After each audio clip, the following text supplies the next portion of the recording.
Hello, everybody, and welcome to the newest episode of the Theater Enthusiast podcast. As always, I have my hot priest candle lit, which I actually don't think I showed my guest. Okay, so he blesses our podcast from Fleabag. I'm also drinking out of my hot priest mug. It says Neil on the back. Yes, I hope you enjoy that. Please welcome Tally Sessions. Oh, wait, hold on. There it is. Hey, oh, that's so nice. Of course, I know that I love Fleabag, and I was just, like yesterday, like skimming through like reels on Instagram, and someone had shared on their story his to be or not to be monologue from Hamlet, and it's Andrew just Scott. exquisite. Andrew Scott can do no wrong. Have you seen it? Have you seen him do that monologue? Yeah. Okay. I mean, I have the hot priest candle in the mug. So. Right. Of course. What am I saying? Of course. It's also like partly willing for him to come back to Broadway. It's funny because when I was in London years ago, I went for, well, you already know how old I am because I've told you many times because of company. So for my 30th birthday, my friend and I, who I think you met at the bar the other night, Elizabeth, she and I went to London and Paris. And when we were there, he was performing in Hamlet. And I was just I can't sit through another production of Hamlet. I just can't do it. So we didn't see it. Also, The Ferryman was playing at the time too. And I was like, it's going to come to Broadway, which it did. That's one of like the best things I've ever seen. But we ended up seeing a play called Queen Anne. And I love a good historical drama. And Roma Ligari was in it and it was perfect. So yeah. Anyway, so I already showed you this, but to our two people who listen, because not many people do. I have my show mug for you, which is Piazza, because again, I think you could play Giuseppe Nagarelli. I'm very good at casting, so you're welcome. And I have a company magnet for you. I do also have a South Pacific magnet that I couldn't get off of my refrigerator. So that's there, that's here in spirit. Because you've done that show fantastic. 3 times. Yeah. No, very extensive research on you. I looked at your resume many times. I was like, holy shit, this guy's actually I think 4. 4. When I was very young, I played Joe Cable in a production at the Cherry County Playhouse. And what's insane is like I did that when I was in my early 20s. Then I did the tour of the Lincoln Center version. Then I played Luther Billis twice. I think at the Paper Mill and the Muni. And then a couple of years ago, I was going to do. I got cast as Emile. Full circle. Full circle, and like a young Emile though, and I think I got Anastasia and ended up backing out, which was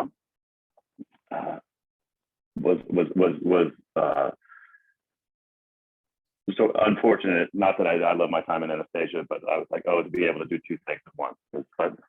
I got time, hopefully, to play that part. I was like, the next thing, I got to be Bloody Mary next. Yeah, that's like with me in The Wizard of Oz. Like when I was in camp, I played Glinda. And then when I was in elementary school, I was Dorothy. So I'm just like waiting for like 20 years of vocal lessons before I can play Elphaba, as we've learned from this concert we did 2 weeks ago. Anyway, Tally, how are you? How is life? I'm great. Life is great. I'm lucky to have a job, lucky to have my health. Pretty soon, the sun won't set at 4:30 anymore. It hasn't in a while. No, it's been like 5:30. The days are getting longer. Hopefully it's going to get warmer. I'm doing very well. It's going to be like 66 on Wednesday. So you have that to look forward to in your 2 show days with company. That's right. Yeah. So Tally, let's start from the very beginning. Where are you from? I'm originally from Charlotte, North Carolina, born and raised. And have you always grown up doing theater? No. My mother was a high school drama teacher and English teacher. So the first time that I was on stage was in a production that she directed at her high school when I was probably 5 or 6 years old. She threw my brother and I on stage in a couple of different musicals. One was a musical called Hot Grog, which was about Blackbeard the pirate, and then another musical called Diamond Studs, which was about the outlaw Jesse James. And I remember being on that, but it wasn't something I pined for. I was a pretty studious kid and I read a lot. And my first sort of like artistic expression was I drew, like with pencil. I drew. I wanted to be a comic book artist when I was a kid because I read them voraciously. That's honestly, my mom was big about like teaching me to read very early on because she was an English teacher, and I read. For some reason, I really like responded to comic books, to the visual aspect. So I read them voraciously, and as a result, maybe it's around, because of,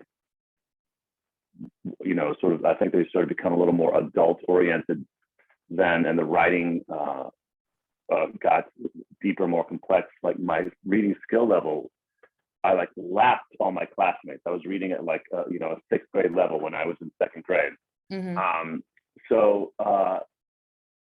But then I started playing. I played sports all my life, and I think around middle school, I remember being like at a baseball game, and for some reason I sang something. Not even publicly. I just was saying something like on a lark, and a friend of mine said, "Hey, you can really sing," and I'd never thought about it, never been in chorus, never done anything like that. I was like, oh, thanks.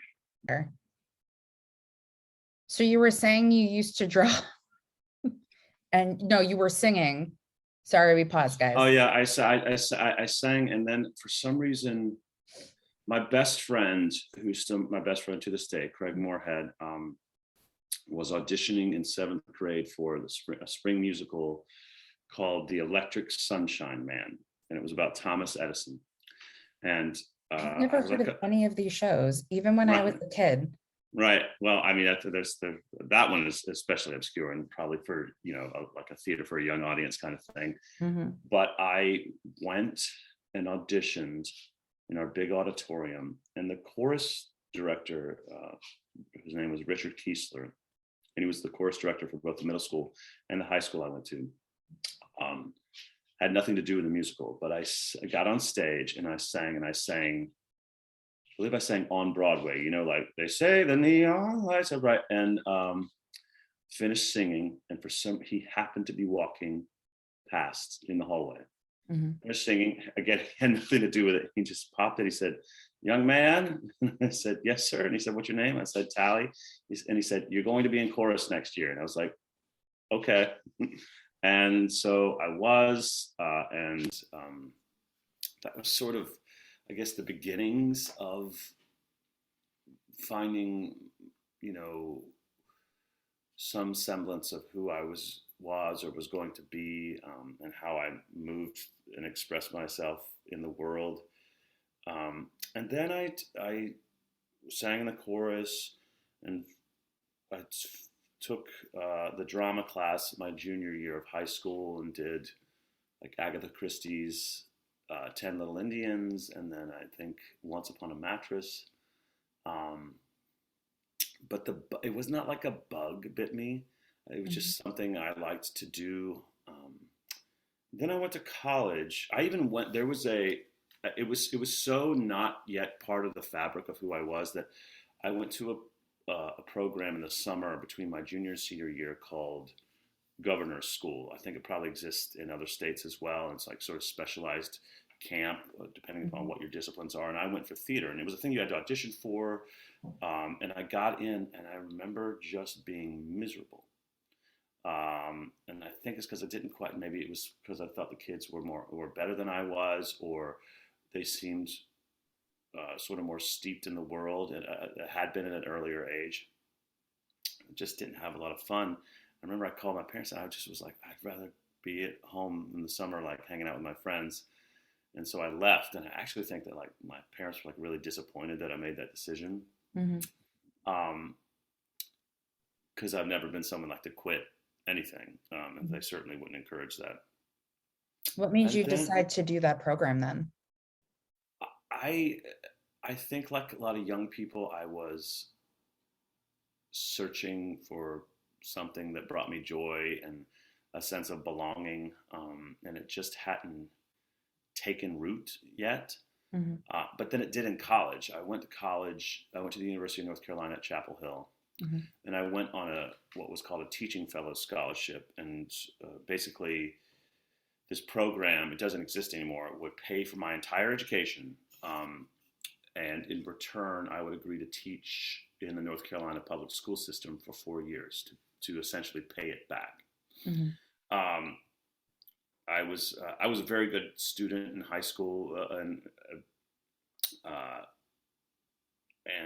but I never really developed real study skills. So when I got to college and had total autonomy, like all I did was I was an idiot and I pledged a fraternity, and all I did, I mean, I skipped class all the time, drank all the time, and I got to the end of my freshman year. I was like, what the hell am I doing? You know, I felt very much rudderless. And I auditioned for a co-ed a cappella group called Tar Heel Voices, and I got in. And it still wasn't like quite like uh, I don't like it didn't feel like lightning in a bottle yet, Mhm. which is I think a feeling that many people who are have found the arts feel when they find the right thing. Mhm. But that group of students was involved with a musical theater troupe on campus, and they encouraged me to audition, and I did, and I ended up doing the Best Little Whorehouse in Texas in the fall of my sophomore year. And that's when I started to feel like, oh, I found like my tribe of weirdos, like my really starting developing my social circle. And I did, I think the next semester I played the lead in Kiss Me Kate, and just started like doing it. And I remember that's when I had a real hunger for it. I was like, oh, I feel like this is something that I really um, enjoy doing. And I did, my lightning in a bottle moment was I did a production of Passion, Stephen Sondheim and James Lapine's Passion, and Which and ironically, Patty LaPone, just, who you've twice worked with, uh-huh, did it. Yeah. Anyway, sorry, bringing it full circle for you. uh-huh. But she wasn't in the original. No, I think she was offered it or something, or Oh, I don't really? know, but she did it at Lincoln Center because Yes. she was on like I don't know if it was like Watch What Happens Live, or it was like some interview. She was talking about like a letter from Sondheim that she was Okay. given like a note, and it was when she was playing that part in Passion, and she like didn't understand what the note was until like after. Oh, yes, Yeah. yes. Uh, I but I remember I'll never forget this person. The man that directed it, who was a student like Mhm. myself, his name is Ted Schaffner. I think he teaches now, and he ended up going to New York and being an associate for a great director who unfortunately passed away several years ago, Jerry Gutierrez, and but he was like a devout follower of Peter Brook and believed very much in like Stanislavski approach to acting. And we did. I remember doing this exercise, an improv exercise where we had to just come into a room and say what we saw, and we would have to wait in the hallway. And the woman playing Fosca, my friend Julie Foldesai, who's has been an actor on Broadway in several shows, um, she was in there, and then I came in. I was playing Count Ludovic, and I remember looking at the space, and I was like, "Oh, that's weird," because it was blank. There was blank, and I Mhm. said, "I feel like there's an easel right there, like an artist's easel." Mhm. And I remember Julie gasping, and they all gasped, and they're like, "What? Were you listening?" I was like, "No, I couldn't hear anything," because she just said she was painting on an easel, and it was a fluke, total fluke. Yeah. But but I remember that was my lightning in a bottle moment, because it was the first time I was like, oh, I was surprised by something, and then I was almost addicted to it, like wanting to learn. And I switched my major. I had to pay my scholarship back. I still didn't quite know how I was going to be an actor, because it was not part of my upbringing in any way. Did your school prepare you for that stuff? Like, did Well, you? it's a wonderful university, but it's a Bachelor of Arts degree, so it's not a BFA. So Yeah. there were I had two Shakespeare classes, I think, 2 or 3 acting classes of various increasing complexity. I studied voice, studied singing as a non-major in the music department once I decided I wanted to do that. So it was more like me fashioning or cobbling together my own discipline. But what we did have, which many universities don't, is at Carolina, it's connected to, or I should say the theater is probably connected to the university, a LORT professional theater called Playmakers Repertory Company. And there's also an MFA program, an MFA acting program at Carolina. So there's a theater company on campus that does professional shows, equity shows, like 5 or 6 times a year. Part of my degree was having to be on the crew of one of them. But the final thing I did in college was, and we talked about this earlier before we were recording, was a production of the Threepenny Opera directed by Bart Scher.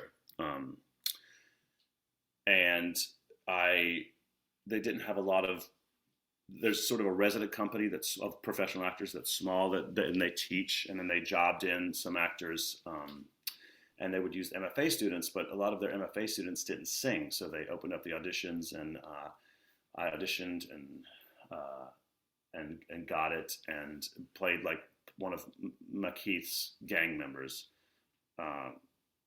but it was my first professional experience. I think I made like $150 a week, $100 a week. But it was like, oh, and there are people that were in that show, like Donna Lynn Champlin, who I remember encouraging me. They're like, you should do this, you should move to New York and do this. And actually, even before that, I had done a production of chess in college. I played the Russian, and one of my classmates who wasn't in the show saw the show, and he was like, what are you doing when you graduate? I was like, I don't really know, because I still didn't have the courage to say, I'm going to be an actor, I want to be an actor. And he said, are you kidding me? You got to do this. And that was sort of like that, honestly, that was sort of like a spark that lit the flame to let me go, oh, maybe I can do it. So I did, and I graduated. I'd gone to, in the South, in college, we have something called the SETC, the Southeastern Theater Conference. And it's just this thing where everyone goes to audition, like theme parks go and audition kids, like smaller theaters, children's tours. And I went and auditioned and got, because I think because I was a male and could sing, I got a lot of response. And I ended up choosing to go to a theater in the mountains of North Carolina called Blowing Rock Stage Company. I got my equity card playing Matt in the Fantastics the summer after I graduated. So I moved to New York with my equity card, and that was a whole other, once I got to New York, that was an entire other And then experience. 5 years later, here you are. Yeah. 5 years later, in my mid to late 20s, here I am. Yeah.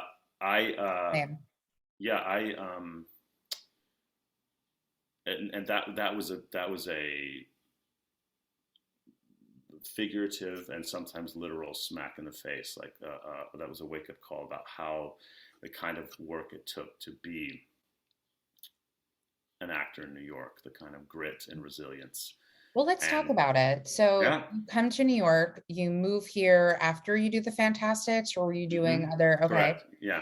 So did you like move in with anybody? Did you have like a set group of people you already knew in New York as like a support Yeah, system I already? did. I mean, people with whom I went to college. I actually moved with my college girlfriend, Hmm. and we moved in with a college classmate. And then I had like the first show I did in New York was a showcase code. And for your listeners that don't know, Equity has this contract, which is it's called a showcase code, and it's basically you don't get paid anything, or maybe you get like paid whatever it would cost transportation. Generally, like $100, $200. I mean, if people are generous, hopefully they give you $500, and that's for the run. You're not making a salary, you're not getting pension and health. Um, but the first thing I did was with a production of Cymbeline, Shakespeare's very That's the problematic play, Yeah. Cymbeline. I saw that in the park, and it's Oh, probably the cool. best thing I've ever seen in Central Park. Oh, Yeah. amazing. They had Raul Um, Esparza do like a jazzy, like Vegas number. oh my Oh, God. it was Um, incredible. so yeah, I did that. I played the character of Clotton, who's like one of the villains of the piece, and Mhm. it was in this tiny little, I think it was called the Looking Glass Theater, and basically it was in a basement on maybe 56th Street between 8th and 9th, or 9th and 10th, 57th. Uh, it was insane. Um, and I mean, my first memories of being a New Yorker. I mean, I remember my first day moving up there, unpacking the car, and the next day I went on 4 auditions, and I didn't have an agent, so I went on 4 open calls, or like if you're a union member, like they're called equity principal auditions, where you're auditioning for a part, or chorus calls where you sing 16 bars. And I went to 4 of them all throughout the city. I remember coming home and I was like, oh my God, I'm exhausted. And I had no idea what I was doing. I didn't really know what to sing. I Mhm. didn't, again, it wasn't like at some of these more uh, more specifically tailored conservatories. There wasn't like anything to teach me how to do what really is most of our job, which is auditioning. Mhm. And so that was a lot of that. It was trial by fire. I took some classes, and because as you know, it's about developing a craft and a skill set, not just and auditioning is much different than acting. Um, and I had to figure that out sort of as I was doing it. Mhm. Um, so I auditioned for. I mean, I did a couple things for free, essentially for free, while I was waiting tables, and I didn't get my first paying job after my in New York or from New York Yeah. until the next spring to do a couple of plays in the summer at a small theater called Stageworks on the Hudson in upstate New York. Not actually not that far. It's like 2 hours away. But that was the first gig Do you remember that what I place got. they were? Oh yeah, June Moon, George Kaufman and Ring Lardner's comedy June Moon.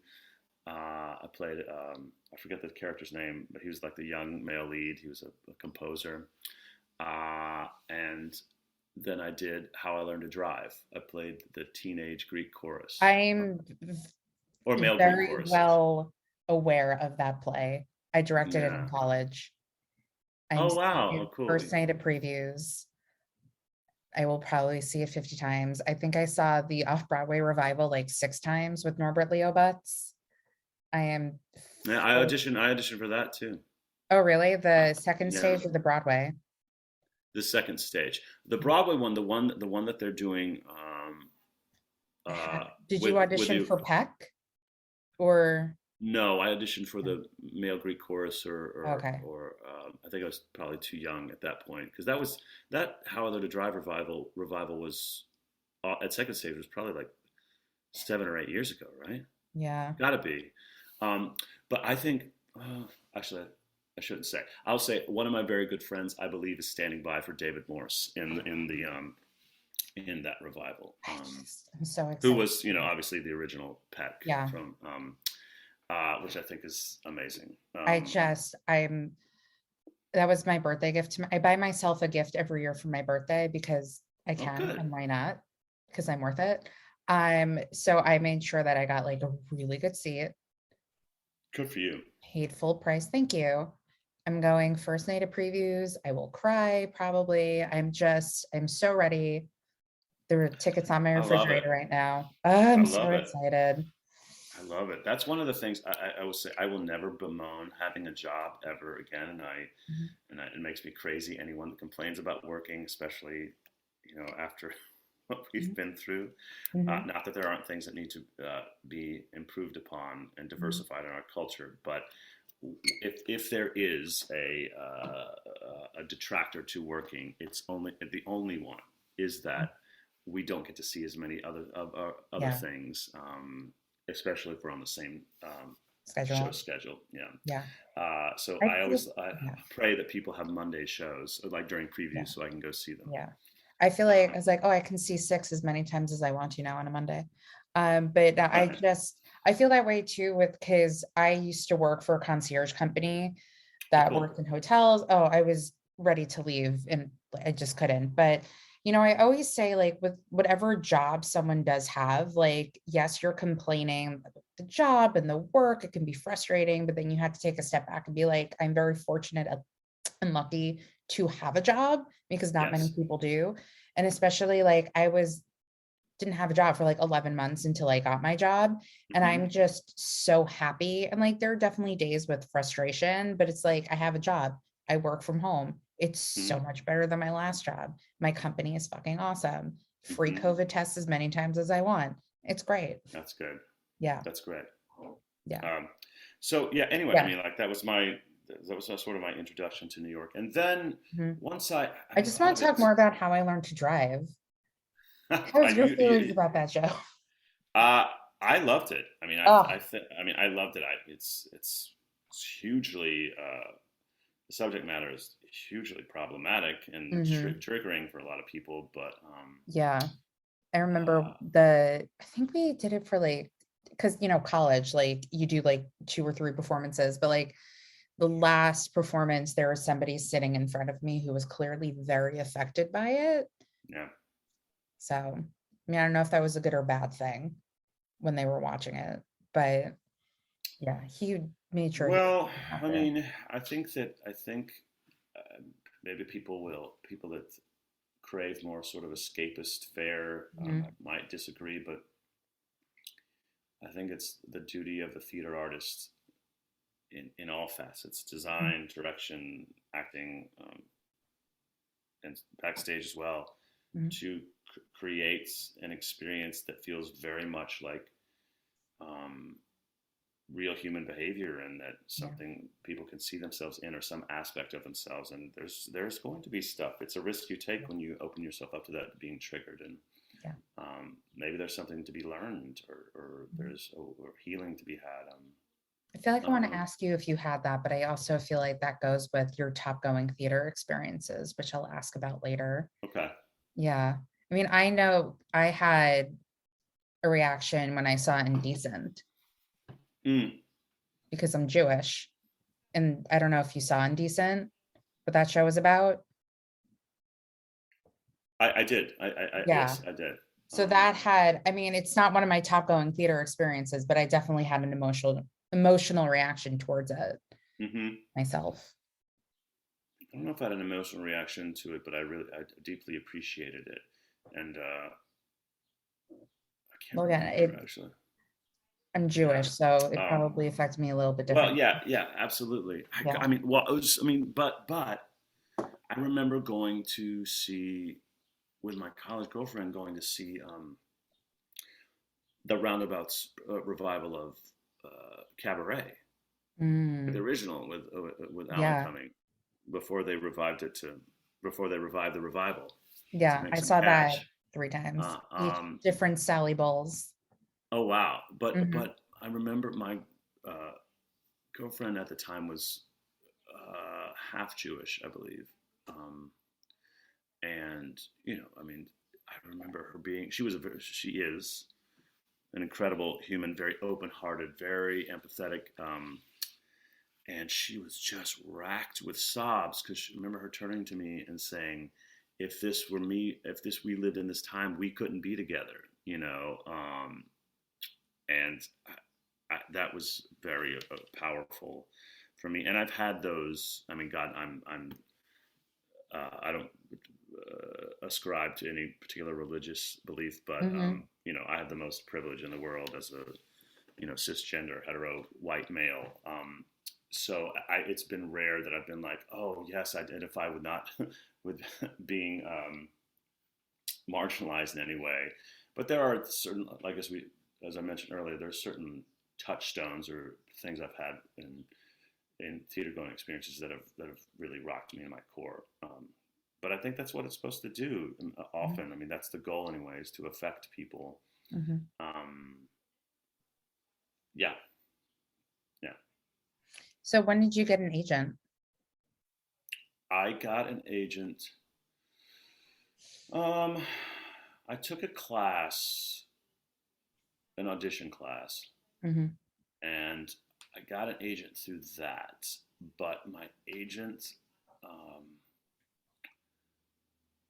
had a lot of clients, and uh, I didn't get many auditions. Um, so I got most of my work, and I was very lucky. Like once I started working after those first 8 or 9 months, I worked fairly consistently. Um, but it was mostly regional theater, and I did like the first show I did off Broadway. I was a swing, Mm-hmm. well, the swing, the male swing, in off Broadway revival of Godspell that starred Barrett Foa, Shoshana Shauna, Bean. Mm-hmm. Leslie Kritzer, Chad Kimball, Eliseo Roman, like so many, Tim Yeah. Kaine, Will Arrett, so many, Lucia Gianetta, Catherine Carpenter. I mean, it's just an incredible uh, array of talent, and we're all still tight to this day. That was my first New York experience as an actor in the city, and but I hadn't even I think actually that might have been an appointment, but I did so much like work on my own, which you have to. You can't be reliant. You know, I've often had friends and colleagues who have agents, and I'm like, they don't get me anything, but it's better than having no one. And I'm always like, that's absolute crap. That's Yeah. not true. It's important to have an advocate. But you have to have an advocate who's actually advocating for you. Yeah. And that's their job. That's the contract you make, both literally and metaphorically. You make with them that they're going to look out for you and push you. And if it's not, it's supposed to be a mutually beneficial relationship. But so I remember I what was I doing? I had done I was with the same agent for a long time, and I did a lot of cool stuff. Like I did a couple shows off Broadway. I worked I worked all over the country, played lots of incredible roles, originated new musicals at major theaters. But something just still, I felt like this thing, I was like, I could just sort of live in this place. So I'm just grateful to have someone, representing me. And I went through, I think, a breakup, and I remember I just done a production of Assassins at Signature Theater in Arlington, Virginia, directed by the amazing Joe Calarco. And it was an incredible, wonderful experience. I remember thinking, I gotta make a change. And I went to my first agent and said, I gotta go. And I remember them saying, well, no one's gonna ever be able to do for you what I can do. And I was like, okay. And I switched to a new agency, and immediately was getting auditions for Broadway shows and tours and bigger. I think in my first 7 years of living in New York, I maybe auditioned for one Broadway show. Oh, wow. Do you know what show it was? Actually, it probably was maybe more than one, maybe two or three. But I remember this is not really going to count because the creative team changed or the director changed. But I was cast around the time I did Godspell. I was cast as an understudy in the musical Little Women that ended up coming to Broadway, but it was had a different director. This was before Susan Schulman directed it, and I did a reading as I think John Brooke because someone couldn't be there, and we were going to go out of town. I had a poster. They gave me a poster that was going to be in Schubert Alley. And then it never happened. And then it did many years later, and I auditioned for it again and didn't get it. It happens. Yeah. But oh yeah, just I remember that was a turning point for me when I finally was like, no, I need to develop some, pardon the pun, some agency Mhm. in my career. Say like, I deserve to be in these rooms, and when I say I deserve to be seen, not necessarily get the job, but I certainly deserve to shoot my shot. Mhm. And this new agent really was able to do that, and so I just started. Um, I got more opportunities, and because the level of opportunity was greater, it pushed me to be better. Yeah. Um, and Yeah, and so that was a big change for me in terms of a shift in my career. And I started. I think my first I considered Godspell like my first like big job, Mhm. and some other things. I was the lead in an original musical um, by Richard Oberacker, who wrote Bandstand, Mhm. called The Gospel According to Fishman at the Signature Theater, which I really loved and would have come to Broadway, I think, in another time.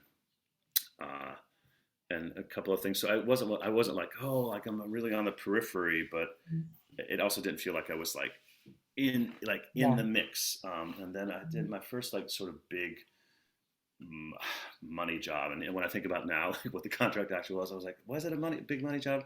I did the tour At of the Dirty time it Runs. was. Yeah. Yeah. Oh yeah. It was life I, changing money for me. I did the yeah. tour of Dirty Rotten I want to Scoundrels. talk about that. So I saw that Yeah. you understudied Freddie Benson. Yes. And like, they always ask like, what role would you play opposite gender? I always said Freddie Benson from Dirty Hmm. Rotten Scoundrels, or like Claude Hmm. and Hair, which is very random. Hmm. Did you ever go on as Freddie? I never went on. My friend, uh, listen, I think it's important to like to know like Mhm. the things at which you excel. And Mhm. I can say with all humility that in understudy rehearsal, and according to my castmates, I was very, very good at that part. Mhm. Which doesn't mean, as an understudy, that doesn't mean it's your part. And Yeah. I'm not saying I was better, certainly not better than the person I was understudying. I was just like, I knew what my version of this was.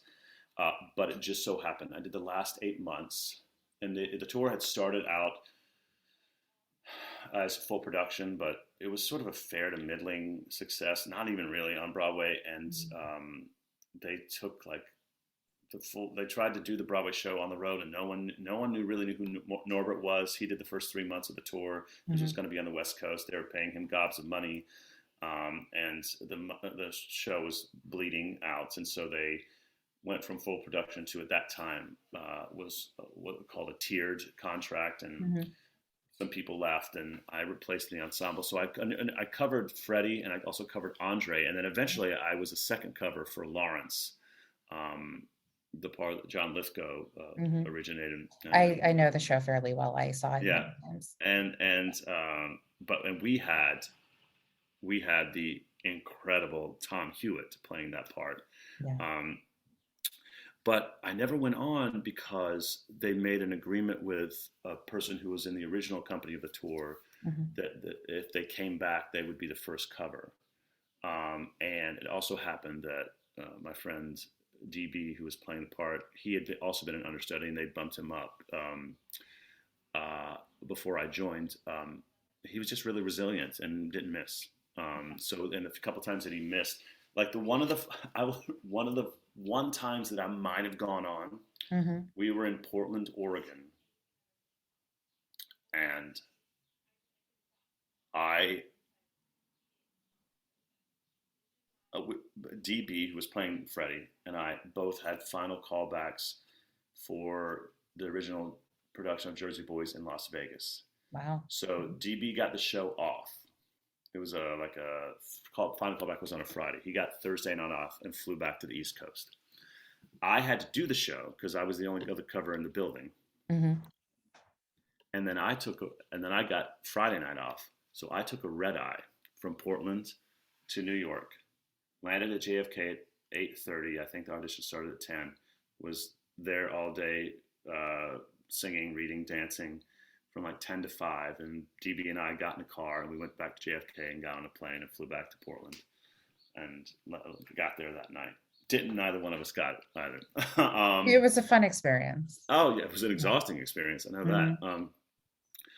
Yeah, and then I did a couple of other tours after that, and Legally Blonde and South South Pacific. yeah, and then I left South Pacific to do a new musical within which I'd been involved for a long time called Yank. It was at the York Theater Company, and it was about Somebody I went to college with, I think, worked on it.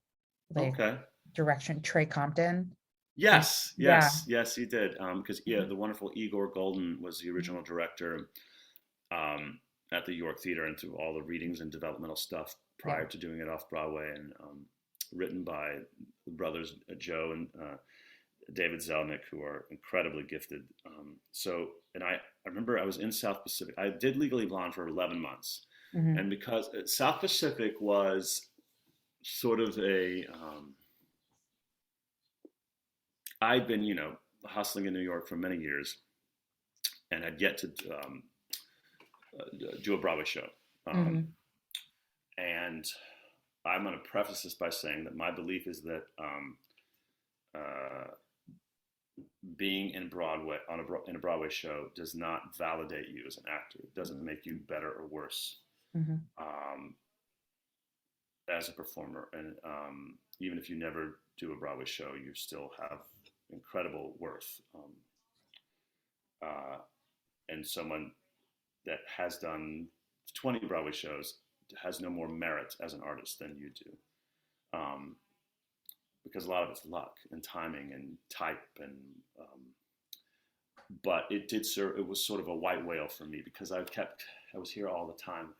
How have you not been on Broadway? How have you not been on Broadway? I'm like, I don't know, because I was not a dancer. Like I was never someone that had the skill set to be in a dancer in the chorus. My question: can you do a time step? It wasn't even yes, because I was taught it a few years ago, but it was more as a joke. Like I've never done it. I can't do one. Many, even like 5-year-olds have attempted to teach me. Can't do it. Yeah, I mean, I don't know if it's any good, but I know the basic rudimentary pattern. But that just wasn't my training. And honestly, until I was like on tour, all I did, except for a couple times off Broadway, I was a standby. Because even the Godspell thing, when I say swing, I wasn't swinging into an ensemble track. I mean, that's a little different and probably much harder. I was covering 5 different principal roles. So I never had that experience, even like on the job training. I just played parts, and believe me, I'm not going, oh, boo-hoo me. I was just like, that's what I loved. I didn't want to be in the chorus and that's an incredibly valid and wonderful thing to do. It just was not my experience and sort of not the kind of parts to which I gravitated. But I remember I auditioned for South Pacific. This is sort of comes back to Bart Sher. This is probably 10 years after I graduated college, and or like maybe 7 or 8, and I walked in the room, and he was like, "Hey," it was at Lincoln Center, like in the basement of Lincoln Center. He's like, "Hey, Tally." It's been a long time. He's worked with a lot of actors, but one of the benefits of having a very unique name, which is my given name, people always think I made it up, is that people remember it for good or ill, but should we talk about your name? Where did it originate from? I mean, I'm named after my dad's. My dad had 4 brothers and a sister, and his youngest brother was named Tally. Tally Thomas Sessions, and he was my dad's best friend, and so I was named after him. And it's a family name. I think one of his uncles was named Tally. But what's crazy is my parents, my mother and father, met because my dad's youngest brother, my Uncle Tally, married my mom's older sister, Lynn. And that's how my parents met and fell in love and got married. And also, Tally was an actor and a director for a long time. that had no connection to me. Like I remember, Yeah. but You have the he same middle for name, Tally Thomas? no, my middle No. name is my dad's name, which is Rembert, Rembert. Your family has very interesting names. They do indeed. They do indeed. Yeah. Only imagine like if and when you decide to have kids, what you'll name them. John Smith. Perfect. And you'll No, just I see don't know. colors of the wind to them. It's interesting. I I can't imagine being named anything else. Now it's I mean it's just a name, but it's still Yeah. like also Well, part no, of I like mean it's your name. I mean, when yeah. I was supposed to be an Alexa. Oh. Yeah, and then I think like a few days before I was born, my mom was in a store and she saw like a bunch of teenagers and she's like, I can't picture Alexa as a teenager. Cut to however many years later, I have a cousin named Alexa. So the irony there. I but anyway, like I walked into that audition and Bart remembered me and it went well and got a call back and then another call back and I was working and was on tour, had to fly back. Then I did Which like a tour was regional. this? Was it Legally This was Blonde? this was during Scoundrels. Scoundrels. Okay. Um, Was Legally Blonde first or was it Scoundrels? Scoundrels. Okay. Um, we were rehearsing Scoundrels while they were doing Legally Blonde on Broadway, Got it. if I remember, or initially rehearsing. I can't Legally Blonde remember the Broadway. timeline. I mean, Honestly, yeah, it might have been the out of town trial. They might have been doing the out of town and because rehearsing in New York. I did see all of those on Broadway, so I'm just Mhm. trying to remember that I did not rehearse when I saw Scoundrels it. was definitely first. Yeah, Um, and then Legally Blonde. but I auditioned and the tour ended and I went to do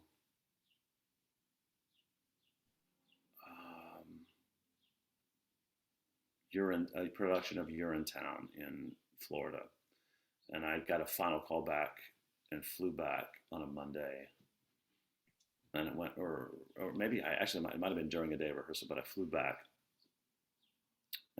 and was there all day, and I the next morning I got a call from my agent saying I didn't get it, and I was absolutely devastated because it felt sort of like my last shot because I was like, and it was to be a CB, it was to be maybe cover like a couple small parts, but I was like, I didn't need to dance. You needed to have they were sort of looking for a certain kind of like type of guy, I guess a certain kind of masculinity, and I was like, how? And what was doubly hard was like they called me and told me I didn't get it, and then they called back the same day to say, hey, just like it was Bernie Telsey's casting office. They said casting wanted to call and say, just so you know, like they really like, you were really close to getting it. I was like, fuck, and that's actually that's the last time that maybe the only time, but it's the last time I remember crying for not getting something. Like being really emotionally overwhelmed at And not which, getting it. I'm so sorry, because I got a little lost. Which, was this for which tour? This was for the Broadway production of Oh, South Broadway. Pacific. Got it. Okay. I Sorry. didn't get, and then Yeah. no, and then so I didn't get it, and Mhm. I think they even called like a month later and asked if I'd be interested in being a swing, and I was like, I mean, it's not something I wanted to do Mhm. necessarily, but I was like, sure, if I could be in a Broadway show, and somehow it didn't, nothing ever came of it, and then I went and did Legally Blonde, Mhm. which was the most I've met some of my best friends to this day, and I mean, two of my best friends I'm seeing tonight from that tour. Jackass Forever. That's right, and the tour of South Pacific was auditioning, and I was like, well, I went and auditioned. I think that I don't even know if I auditioned for it originally, and it sort of felt like a lateral move because it wasn't for like a big part. Like I had it was for a small feature, but I think it was me and like 6 other people, and they put me in a room by myself and had me do like the dance combo. Not that it wasn't dance proper necessarily, that the incredible Chris Catelli choreographed, but it was supposed to be feel very pedestrian's not the right word, but just movement more than anything. Mm-hmm. And then I remember going, I'm going to get this. How do I feel about that? I got on the plane to fly back to wherever we were on Legally Blonde, and my agent called and said, you got it. Mm-hmm. And I was like, oh, I guess I'm going to leave Legally Blonde and do this tour, another tour. And so I did. And that was, God, and that was so hard because I really loved love to this day. Mm-hmm. I mean, I'm in contact every day with a lot of people from that tour, but even if I'm not, if people I haven't talked to for years, if I see them, it was one of those incredible experiences. Did you do the tour with Lauren Zachrin? I did. Yeah, I did. She has a big part of my heart. I adore her. And I've done 3 readings with her. She's great. We did an original play by like a new work by Neil Abud, and she was in it. That was her last reading. Okay. Mm-hmm. And she was the only person I saw for the part. And there was like another reading another Labute. I was like, if Lauren says no to this, like, I don't know who else to cast. Mm-hmm. So, and luckily she said yes. She's singularly talented. It's like disturbingly, not disturbingly, it's disturbing. Like she's also just like such a hard worker, and she's so nice, and just can't say enough. No, I mean, she and I mean, we were very close on the tour because I played Erin Schultz, and I understudied Emmett, and she was one of the Delta Nu girls and covered Elle, and so we were in understudy rehearsal always. Did you ever go on together, or? We never went on together, but we both went on, and I didn't go on much, but she's prodigiously talented and an incredible human being. But anyway, I left to do South Pacific, and I did the first 4 months of that tour, 3.5 months, and this show Yank was happening off Broadway. I asked for a leave of absence, and they said no, and so I left, which was their right, you know. It was early on, and so I left, and that's you know, I've never done anything longer than a year. I've never done anything for 12 months. 11 months in Legally Blonde was the longest thing because I have never been a person that wanted to just sit in a show for a long time. And kudos to people that do. It was just I've never been wired that way. And I'm sort of, you know, even though I'm not like starting out, even though I've been doing this for a long time, I still believe, and I wish this for other people, that I want to pursue things that make me grow and challenge me. I don't want to get comfortable in something. So you're leaving company next week, right? No, I'm locked in for a year. I'm on a principal contract, so it'd have to be something. It'd have to be something pretty special, and they'd have to be very generous to let me out if I wanted to. But no, I don't. No plans to leave it right now, and I'm just very fortunate to be there. Yeah. But I did leave South Pacific to do that show. So let's talk about your Broadway debut. I find it, because can't really tell from like your resume, because I don't know a lot of like plays that you might have listed on there, but I find it really interesting that your Broadway debut is actually a play, having so much extensive musical theater credits to your name. And I say that because having done all of these virtual readings since like 2020, and with like the old virtual reading company, we had, you know, we would do Q&As, and a lot of the performers we had were musical theater performers. And they always said, you know, when I asked, why did you want to do this? They said, when somebody says play, you know, as a musical theater performer, you never really get the option of doing a play. You always kind of get stuck doing musical theater. So was it like making your debut in a play? It was great. That came about because of a musical. It came about because of the musical Yank. We had a very successful run off Broadway at the York Theater Company and got a lot of attention and nominated for a bunch of drama desks and Lortel Awards. And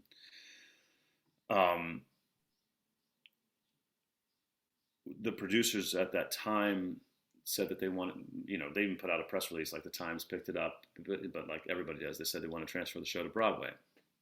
But it was a new musical about gay soldiers falling in love in World War II by a team that no one knew, with producers that were very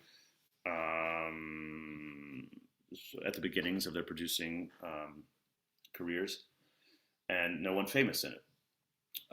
So they made the decision. The original director was the incredible Igor Golden, and they made the decision to hire another director who had a little more fame, and that was the my very good friend David Cromer, and we did 2 workshops of the show subsequent to that off-Broadway production, and one of my best friends in the world, Bobby Steggert, who played the lead in it. Oh, I didn't hear what you said. Hello. Oh, there you are. I said Bobby Steggert and I were the only people that they kept when David became the director. We did 2 workshops, one for the Roundabout Theater and one for, I think, the Old Globe produced, but it was like the Weislers produced it.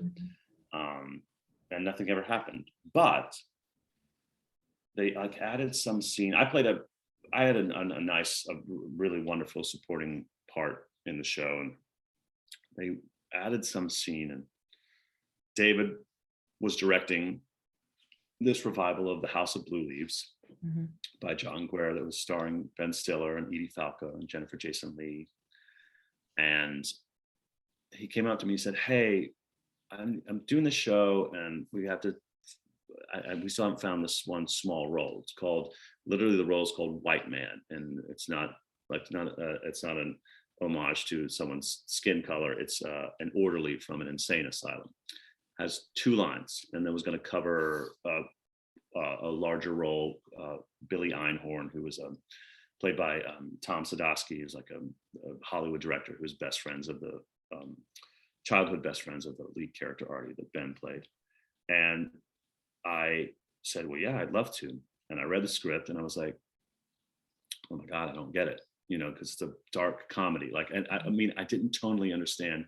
And knowing where Cromer came from, I was like, I need help. So for the first time, like, and in college, again, I went to a BA program, but I studied Shakespeare and text work, and my training that I did have was a lot of Stanislavski and stuff, Uta Hagen. Like, I knew about the 9 questions and having objectives and playing actions, but I felt like the material was so dense that I needed someone to help bring some clarity. So I hired an acting coach for the first time in my career, the phenomenal and superbly insightful Joan Rosenfels. And we worked on it, and like got very clear. And I remember I knew it cold, knew exactly what I wanted to do.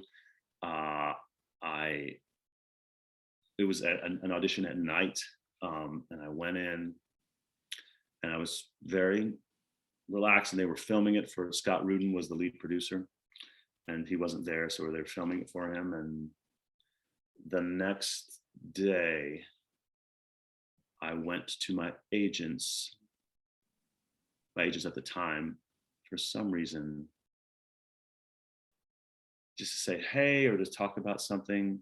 Like, I was physically there. Yeah. And I'll never forget one of the agents in the office at the time, Ben Sands, walked in. I was speaking to another agent. He said, hey, you ready to make your Broadway debut? And I was like, and that's how I found out I booked it. Like, I just happened to be there when they got the call. So yeah, I did. It was a limited run. Like I said, I had 2 lines, but I learned a lot by watching. And I will say, I know that this is my perspective. I've heard people say, oh, like people that have done a lot of musicals just want to do a play. First of all, musicals are a lot harder than plays.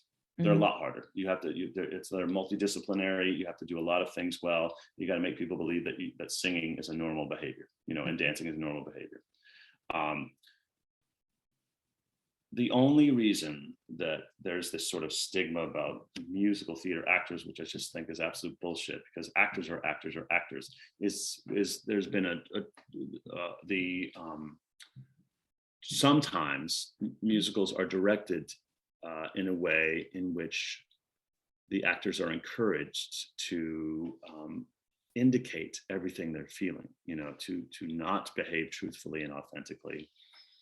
And and I will say in many plays, perhaps because the book has to be so concise in a musical, and in a play, the book is all there is, the script is all there is no singing.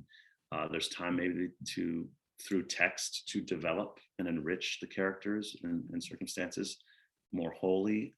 But I don't think there's any difference, like I remember someone said multiple times, they're like, you do plays? And I was like, yeah, I'm an actor. I do plays. And what's crazy, what you should be saying, what people not should be, but I said, you do musicals, you can sing, because that's more unique than not better than, but it's just like the ability to sing is something that, you're gifted with anatomically and biologically, that your chords move in a way, that create sound that's pleasing.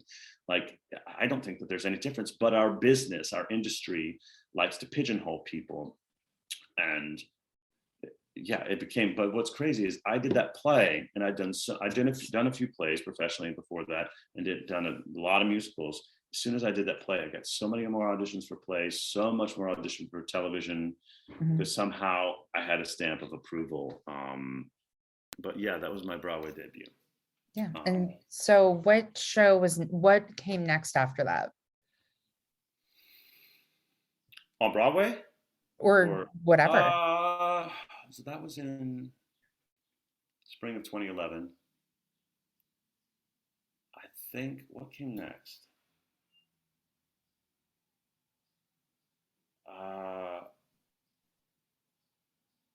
I think after that I did Giant at the Public Theater, and then I was cast in Big Fish, which was my second Broadway show, but my first Broadway musical. This is my favorite story about seeing Big Fish. So I saw it with Carrie, who you've met, one of the people from the reading series. She's one of my best friends. I took her to see that show, and I still make fun of her for it. So she's a huge Ewan McGregor fan. And so the part of the movie where the popcorn just freezes in frame, she was so upset that you couldn't do that on Broadway. She's like, they couldn't freeze the popcorn on stage. Yeah.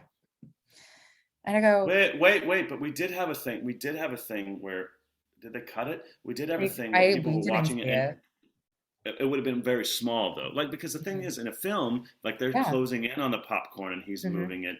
Yeah. This was like, I think he had a popcorn, a little container popcorn, and it had wires on it, and like he lifted it up and it looked like it was free, but there was so much going on, they were focusing. She would have noticed, but no. Well, if it would happen, it would happen in the number time stops, and that's when Norbert and the glorious Kate Baldwin are singing to each other. You're not going to pay attention to anything else. Oh no, she would have noticed, but I just we were laughing around. I was just like, really?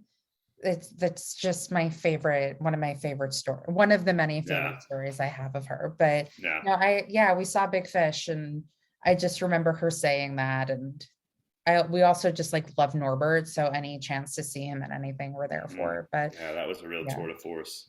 Yeah, and I know that you were in School of Rock too, and I want to talk about that because I love School of Rock. I will say, when I found out who was writing the book, I was like, really? Downton Abbey? But I also am a huge fan of the movie, and I just fucking loved the show so much. And I can tell you who actually wrote the book. Oh, please.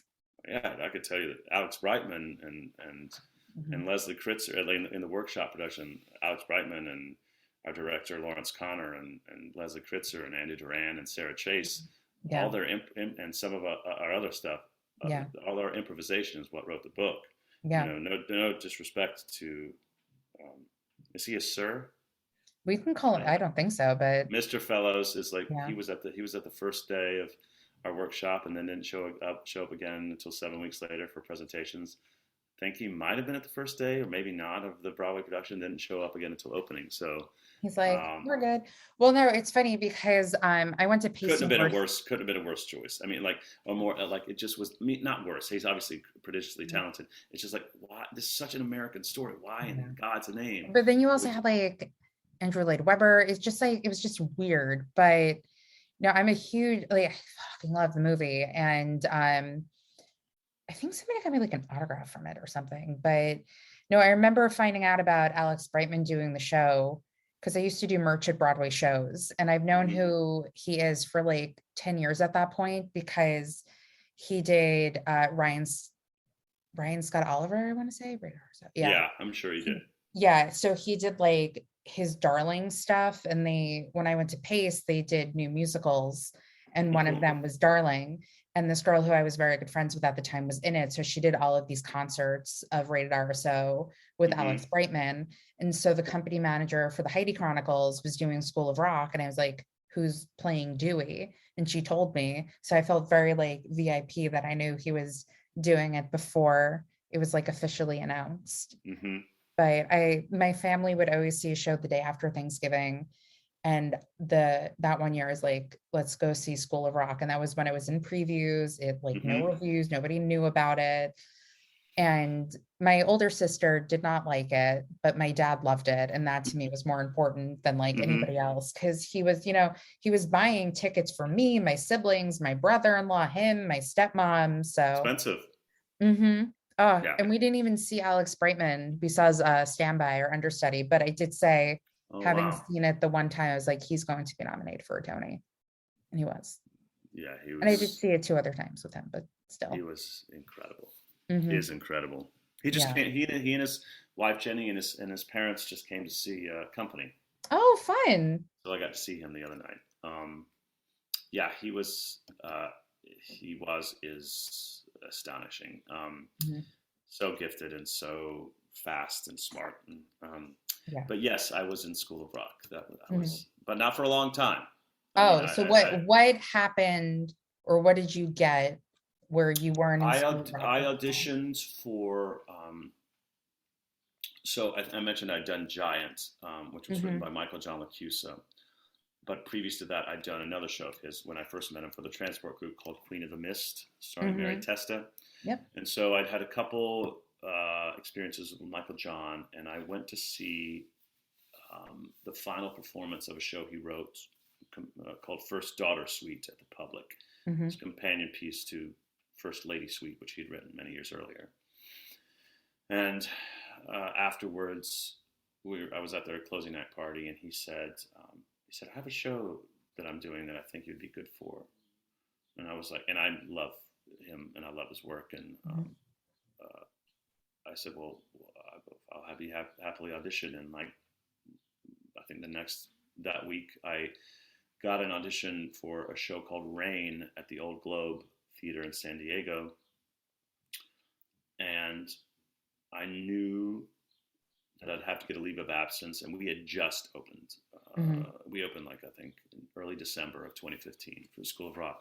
We Hmm. had just opened, but it was but I was in the adult ensemble of School of Rock, which meant I played like a guy with tats in the rock band, and I played a parent and a teacher, but that was it. And I covered Ned, the best friend, but it was never really like it's certainly something I could do, but not something I was like I'm not ideally suited for it and was never going to like grow into it. And not that there was much of an arc to the part anyway. But I auditioned and I just was so taken with the complexity of this role. It's based. Rain is a musical based on the Somerset Maugham short story, and it's about this group of very different people who end up in this island in the South Pacific and stay in this house and all their different issues. And the character I was playing was a veteran. He was a doctor. He was a veteran of World War One, but he had shell shock, like PTSD. Mm-hmm. So he was a drunk. Had you know, like performance issues with his wife. Like it was really like heavy stuff throughout the whole show. Other characters too, but I just loved it. And again, it's that sort of what I said earlier. I was like, oh, this really feels like it's asking a lot of me, which is what I want. Mm-hmm. And so I got it. And I remember the casting director, Pat Goodwin at Telsey, he told my best friend Brian, because he worked out with him. He's like, I really hope Tally takes this, because it's, he was very, very kind. He was like, he was the only choice. He was so great. It's just so right for him. But I think he assumed because I was in School of Rock, which looked like it was going to be a hit, because we'd already opened and had really good reviews and good box office, that I wouldn't leave. And I asked for a leave of absence, and they, again, rightly said no, because it was early on. And I didn't have a lot of time. I had to give like four weeks notice.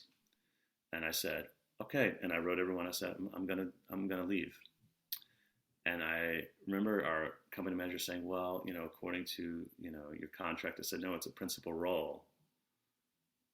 Like that, almost said I couldn't leave. I said, it's a principal role in a Lork theater, and you'll see, like, I do have an out. So I left. And I remember people were like, are you insane? Because we'd opened on, I think, December 5th or 6th, and I left February 14th. And it was one of the greatest experiences of my life. It was my second time working at the Old Globe, which I love. I loved it. I grew so much as an actor, and a person. Just like personally, I grew a lot. And there was this idea of like, well, what if you're leaving like something that is so seldom in our business, which is a stable job. Yeah. But I never embarked on this to have financial stability. I would have picked another career if that were of the utmost importance to me. So I'm a big believer in choice creates opportunity. And so I took a risk because I bet on myself, and I had a great experience. And that show never transferred. It never came into New York or anywhere else. But I made really great friendships and relationships, and it was supremely impactful to me in a way that School of Rock never was going to be. School of Rock was impactful in the sense of like, I've got great friends from that experience, great friends. But then it just created other things. I ended up, after that, I did a very short stint in Paramore, which was the Cirque du Soleil musical. And then I did a couple of regional shows, like short things. And then I was available to be auditioned for and thankfully be cast as a standby in the revival of Falsettos. So none of that would have happened or would have been different if I just sort of taken the very safe and fortunate route of staying in a hit Broadway show. I'm not built that way. No shade to anyone that chooses to do that either, because that's a wonderful thing. No, I think I also don't have kids. I don't have a thing where I'm like, oh, well, I got to put food on the table for two other people, like keep little humans alive, and so I don't have those responsibilities that other people do. Well, I just find interesting, having done this podcast for however long, how like everybody's different with like their choices and their, what they want to do with their careers and what they look for and their roads to wherever they go. So that's why I like doing this, because I find it very interesting as well. Yeah. So when it comes to auditioning for things, do you have like specific things you want to audition for? Because it seems like with the show Rain, it was like a really meaty part that you got to explore. Do you kind of look for that, or do your agents go, hey, do you want to audition for this? Well, I mean, part of it is what comes across, their desk. and certainly if I hear about something, I'll say, hey, I'd like to be seen for this if you can. Um, but yeah, I mean, I want to do things that challenge me, and the longer I do this, the less. I mean, I will say I'm super grateful for my job, especially after being unemployed essentially for 18 months. Mhm. But I want to go away from being an understudy, um, which is an incredibly valuable and viable Mhm. part of our industry, but it's just not something that I want to do much anymore. Um, but just like the right thing, like we were talking earlier about like plays and Mhm. people that do musicals saying I want to do plays, and the way the business pigeonholes you. I just don't want to be pigeonholed. Mhm. That doesn't mean I'm not one of those people who's like I can play anything, but I do think, and I hope that most artists feel this way, however they articulate themselves as artists, that I can do a lot of things, and I want to do a lot of things, Mhm. and exercise uh, my entire artistic palette as much as possible with the time I have on this earth. So, I look for things, and I'm lucky that I've worked with people who seem to want to work with me again, and forged relationships. So, I've been fortunate to, I've done 4 shows with Michael John LaCusa, and I've worked with many directors multiple times, and I've been lucky to be challenged. But Mhm. part of that, and part of being challenged too, is having the guts to say no to things. Like, Mhm. no, I don't want to do that. Yeah. Um, so that's hard, as especially hard, like Mhm. coming out of like the worst. We're still in a pandemic, but the worst part of a pandemic, Mhm. of having your industry completely evaporate, at least Mhm. as a theater performer for almost 2 years, to say, oh, I don't want to do that. But you got to put some trust in your ability, Mhm. you know. Did you learn that more now, like having being quote like a seasoned performer? Like, would you, because you teach, would Hmm. you say that to your students, like it's okay to say no, or would you have them like try and do as much as they can starting I off in their think, career? I think I'd probably say for young people, do as I say, not as I do. Mhm. I think when you're young, you need to do everything Yeah. because it's Sorry, I it's live the on only 8th Avenue, so if you hear, you're welcome. the police coming for you. Yeah, I Uh, actually live around the corner from police precinct. I can see it from my window oh wow. because I live on a like my window faces 54th Street. Oh, okay. Hmm. I think doing lots of stuff Hmm. is the as a young artist is the only way you figure out what your Yeah. aesthetic is. Hmm. Because you don't know. You might think you know, but you don't know. I mean, and you got to take risks, and you're not fully formed when you're 18, 20, 22. You're just not. You Hmm. think you are. I thought I was, and I don't mean that. That's not ageism. That's just truth. Hmm. And it's very different now. Like being a 20-year-old now, especially with social media, is so much different than when I was 20. Yeah. My friends Yeah. and I talk about it because when we went to Pace, it was just, the theater department and like the BFA musical theater was just new and all Hmm. of that stuff. And we would say, like, if we were to audition now, would we even get into the program? Because it's now its own performing arts school. So Yeah. I it's so mean, you don't different know. from when we were younger. And I was so typecast, especially Mm-hmm. by like one professor when I was in college, and kind of like fucks with your head, just because I was really like, not to toot my horn, like really great in like one student directed show doesn't mean I can only just play like this older character like the rest of my career. No, but what it's sometimes difficult for actors to understand. And I'm not saying that you didn't get this, but like you feel, especially young, you're like I can do anything.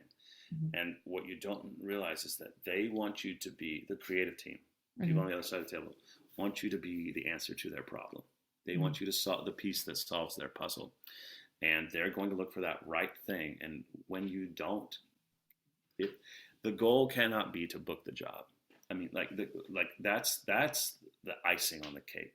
Mhm. The cake is, were you prepared?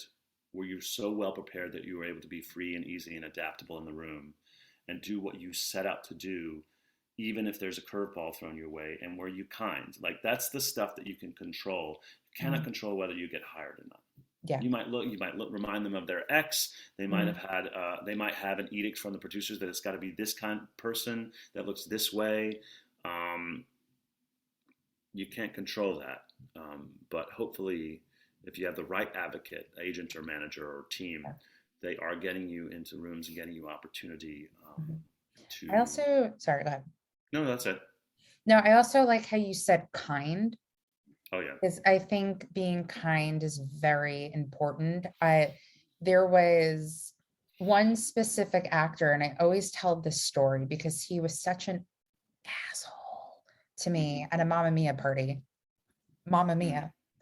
And, you know, when it came to like directing these virtual readings, and we were talking about like who I would want cast in the shows I was directing, like and he was kind of perfect for one. Like I refused to even like send him an offer because he was so rude. Like, you know, there's no reason to be that way towards someone, especially when they're coming up to you saying like, oh, you were in this musical that I loved so much, and they're such an asshole to you about it. It's like, can you mouth who it is without I'll saying tell that? you, I'll tell you when we're done recording. Okay. You can say it after. Well, so what I say when I teach is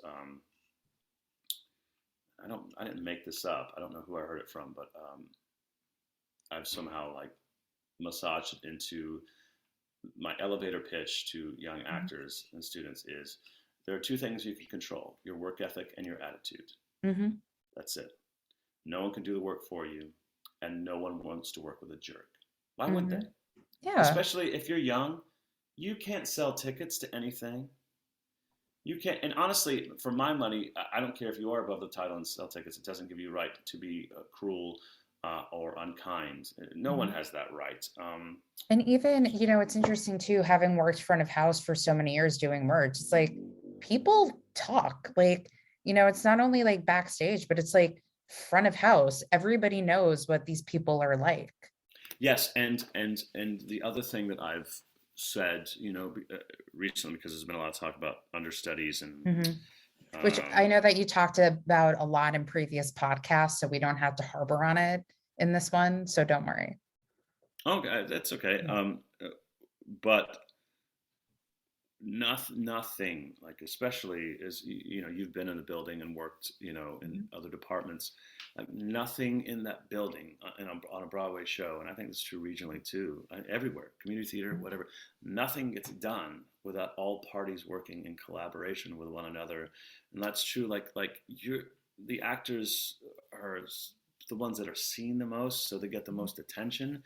But like, you're not safe if the crew isn't doing their job. You don't get dressed and look right if the dressers aren't doing their job. The theater's not clean if the cleaning crew doesn't do their job, if the spotlight operator doesn't do their job, if the merchandise folks don't you know, make money by selling the merchandise and aren't kind, if you don't create an environment that is welcome and safe to create.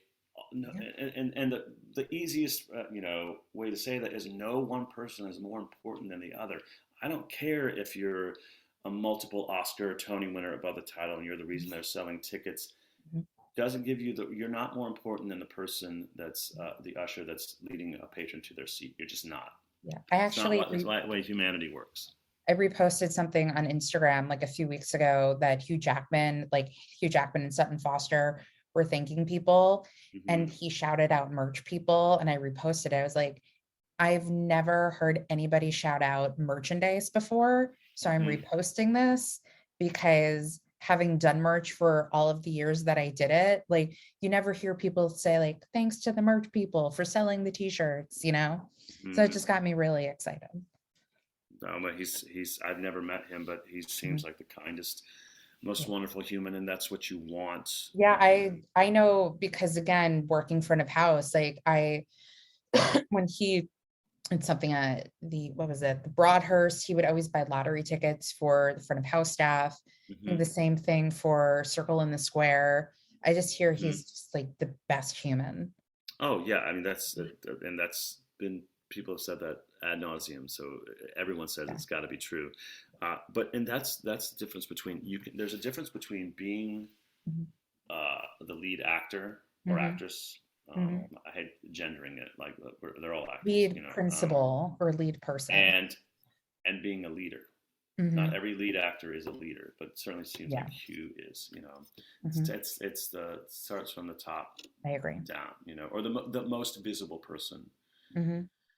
is hopefully their behavior, Mhm. is kind and good and permeates the whole experience. This is going to sound like kind of narcissistic, but I kind of felt that way when we were doing all these virtual readings, having directed so many of them. And for me, it was very important that every actor who came in really enjoyed themselves, had a good time, was able to do what they wanted to do. They had the freedom to do whatever they wanted to do. Because, Mm-hmm. if we wanted to work with them again, would they want to come back to do something? Mm-hmm. That for me was kind of important as well. So I always Sure. made sure that everybody was good. I checked in all the time, see if there was anything that they wanted to try. And I think it started because of me. But again, I realize that sounds Well, narcissistic, but it's no, true. And, it's important just to say it out loud. It's important for yeah, people to be treated kindly.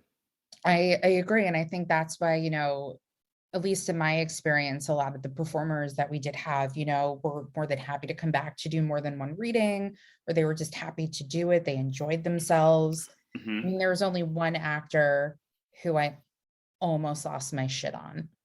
And I just felt bad for the entire cast, and they knew Mm-hmm. it too. And I'm friendly with one of the actors who we did the reading with, who was with this actor, and he and I had like a full in-depth conversation about it. It's Mm-hmm. like, I felt so bad, but he was just not, this guy didn't even realize it was a virtual reading. He thought it was like an audio reading. And it's just, anyway, a Mm. year ago. It's fine. Moving on. So let's talk about company. How did that come about? I got an audition. I was in Sarasota, Florida, at the Oslo Repertory Theater, playing Captain Von Trapp in The Sound of Music, and I got an Is that like audition. your Emile Debec? No, No, no, I never wanted to be in The Sound of Music, and really. yeah, it just never. I love R&H. I've done Carousel and South It's Pacific as interesting that like everybody's like, I grew up on Sondheim, Sondheim. I was like, I grew up with Rogers and Hammerstein. So I feel like, I wouldn't even say that I grew up with either one. I just yeah. it's the thing that I mean, certainly South Pacific has been like Mhm. a very important part of my career, and Carousel in its own way too. And but I That's never the like one that. show that always gets me was Yeah, Carousel. I saw the yeah, revival and I saw it with a guy friend of mine, and I was like, you've never seen me cry before.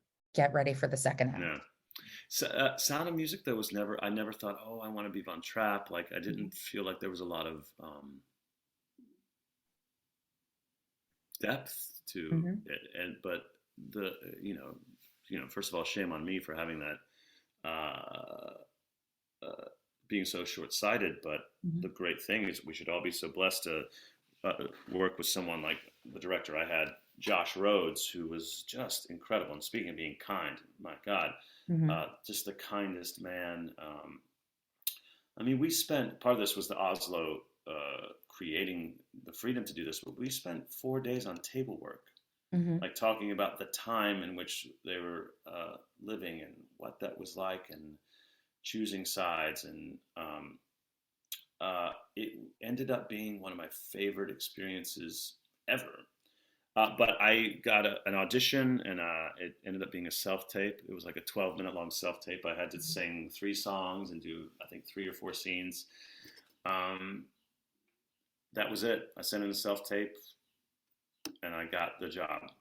There was Was it no. specifically to be an understudy or Yes, yeah. yeah? They had already cast the principal cast. And it was to be, and it was even sort of late because it was, I think, in November of 2019, maybe December, early December. They were starting in January. Mhm.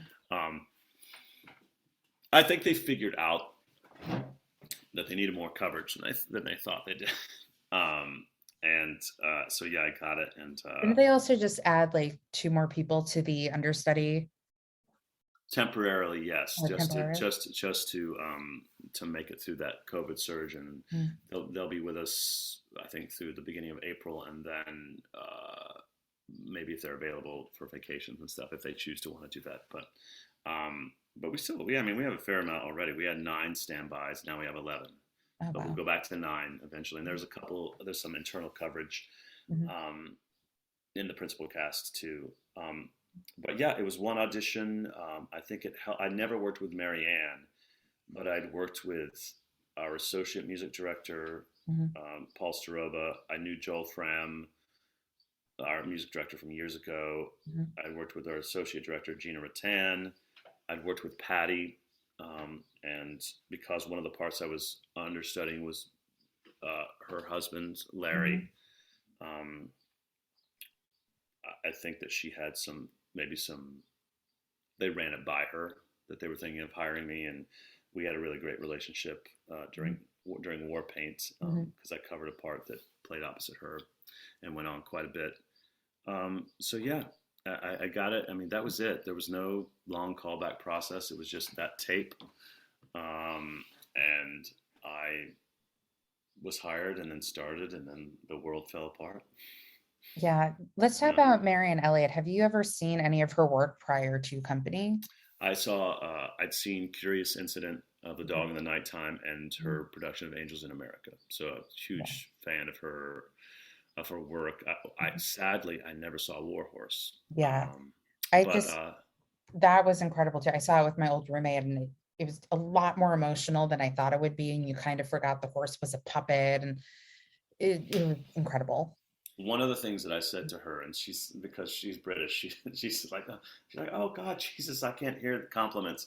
But I made a point to say to her, like, as gifted as you are visually and making things move, I was like, what makes you, in my experience, so wonderful and special is that the core of everything, your direction is always, what are you trying to get? Why do you want that? How are you going to get it?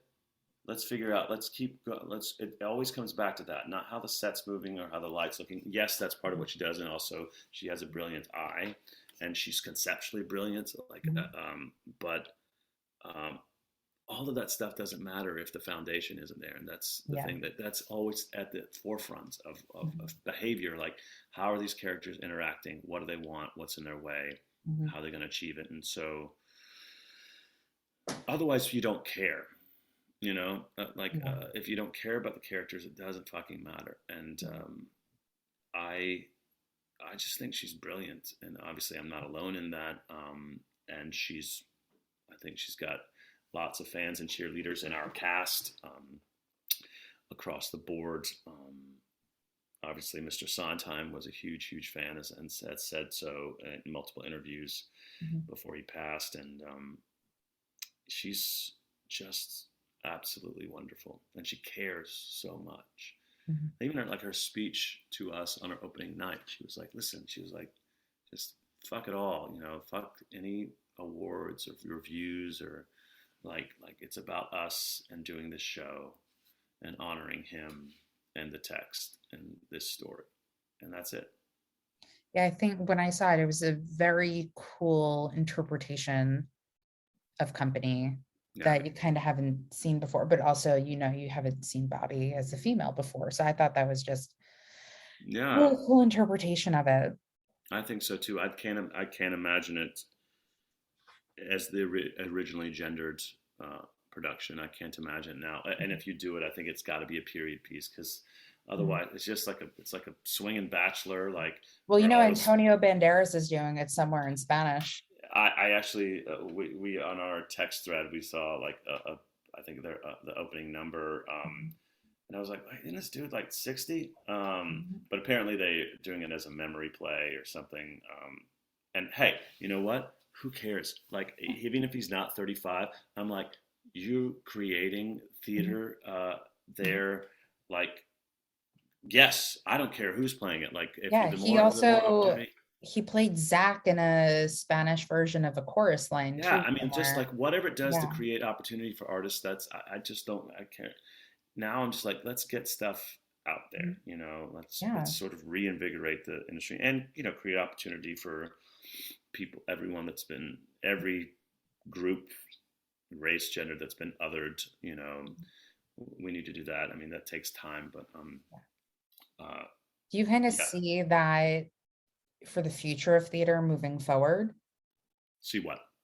Just, we need to create more opportunities for race, gender, Yes, I absolutely do. But I think that there is yes. I mean, the short answer is yes, but the longer answer is yes, and this is what has to happen, in my opinion, and it's just my opinion. It's not fact. I'm not a gatekeeper of anything, but we live in a world where it's a culture of immediacy. You know, I'm holding up my phone right now, where I can order food, text someone immediately, get anything I want, see what is happening in the news, and there's this sense. There's like, why isn't the change happening now? Why am I not seeing plays about trans folks and people of color, and not just, and you know, they say like, why is it no play about Black joy? Although I think Chicken and Biscuits probably was about that, or plays about Indigenous people or non-binary people, and I am thinking like, yes, that needs to happen, but plays, I mean, this is true of television series and films too. They take years to develop, and there's been I think a conflating between using the term Broadway as all of professional theater, which is all, at least in the United States, all across the country, lots of not-for-profits, you know. Broadway is a commercial theater enterprise by and large, there to make money. And yes, there's a lot of old white dudes who have all the power. So it's going to take time to create opportunity to have work that is centered on othered experiences. And this is like a cold hard truth. I wish it were different, but it's just to prove to these old white fuckers that it can make money. And it can, of course it can. There's no question it can. Like, people want to see people like ourselves, you know, tired of seeing like the old, like just a lot of white faces with a lot of white experiences, or experiences that are not about being a race or a gender or a sexual orientation. But the other thing that I think is, and I've become more and more aware of this, you know, I always had to say, I'm aware I am in the most privileged position possible. So my perspective is skewed by that too. So that's my caveat always.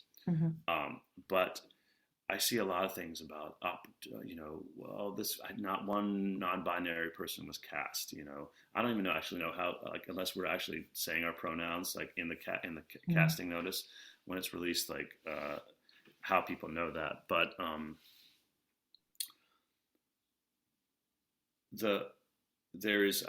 believe there's a misconception that like it's just going to happen because it's still so subjective. The job of creative teams, the industry at large, is to say we are open to all parties auditioning. It's still up to that creative team to say, I want that person, however they identify.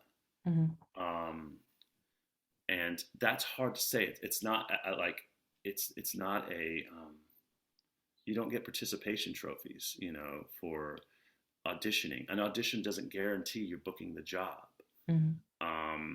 And it's very complicated. Like, and I know, as someone who's never had an othered experience, I can only imagine, it's like, why am I not represented, whether I'm non-binary or Asian or anything that's not white and cis and hetero? Why am I not represented? I can only imagine. I can't even imagine the depth of pain that must feel, what that must feel like. But I know, like, brass tacks, like the business of it, it takes a long time. I mean, I just had this conversation, like, Black women couldn't vote until 1965. Like, that just happened 57 years ago. And that doesn't mean that things need to happen in glacial pace. That's ridiculous to me. But that's how long change, and things are happening more quickly now, thank God. And it's I don't believe, I want to be very clear. My belief system is not people need to be like so grateful that you get any opportunity. No, fuck that. You know, you need to demand change. That's how it works. You Mhm. got to demand change. You got to stand up and like, you know, rap on the door and say, hey, see me. Um, but it's interesting. Like I saw something the other day that said, someone said, stop telling me that I need to write it if I want to see it. Like, you know, if I need to write my story. Mhm. And I was like, well, but don't you? Like, meaning, like, you don't want me, a straight, white, cis, hetero male, to write a story about a non binary character's experience. Do you? Like, I don't think you do. You know, so we have to create developmental um, opportunities for people to who know of this experience, those artists, to tell their own stories. It starts in development, and yeah, there need to be programs created for that. But it's about funding and creating money too. It's a money making business, um, and that's the rub. Like all things being equal, every person, particularly marginalized people, especially marginalized people, would be represented in the arts. They would say, I see myself in that, all things being equal. Mhm. But we are in the midst of and in desperate need of a major cultural shift, but it takes time. Yeah. And ranting on Twitter does nothing. Nothing. Mhm. Shaming people is the most useless tool possible. Because you shame people, they go, well, fuck it, then I'm not going to do it. And I got all the power. Mhm. Like these theater owners who are all white are not going to go, oh yeah, that sounds like a great idea. I'm going to sell you a theater. You know, one of my theaters. They're not going to do it. We got to build theaters that are black owned and indigenous people owned, you know, and owned by trans people. Like we have to, there's to get skin in the game. You got to create opportunity. Mhm. Um, I wish that were different. I mean, and maybe I'm wrong. Maybe I'm wrong, but I think that I that's think, I mean, personally, I do think that, I mean, there is a long way to go, but I'm seeing little glimmers of it getting a little bit better here and there. There's well, trying it to be is. I more mean, Allison, representation and absolutely, yeah. it is. I mean, if you look at, I mean, I would have to look at like other, you know, I mean, things like I'm going to say this, and it's not like, hey, look what the industry did. You know, you got your opportunity because they were Yeah. short lived, and certainly Omicron like cut a lot of runs short. But like the fact that we had Passover and Chicken and Biscuits and Thoughts of a Colored Man, Slave um, play was back on that Broadway. Slade plays back, that Paradise Square Mhm. is coming, like that is it, probably not even close to enough, but it's Mhm. sort of moving the dial, at least in terms of like uh, opportunities for Black Mhm. artists, and that also needs to happen Mhm. backstage in terms of Mhm. design, direction, Yeah. choreography, if it's a music direction, certainly writing. Yeah. I have Yeah, a it has to happen. Yeah, my old roommate works for a Broadway producing company in international business, and her boss is like on the board of New Group, and she's an Asian producer. Hmm. And we were talking once, and she's saying that her boss is very in demand right now because she is a BIPOC producer. You know, she's Hmm. female, she's Asian.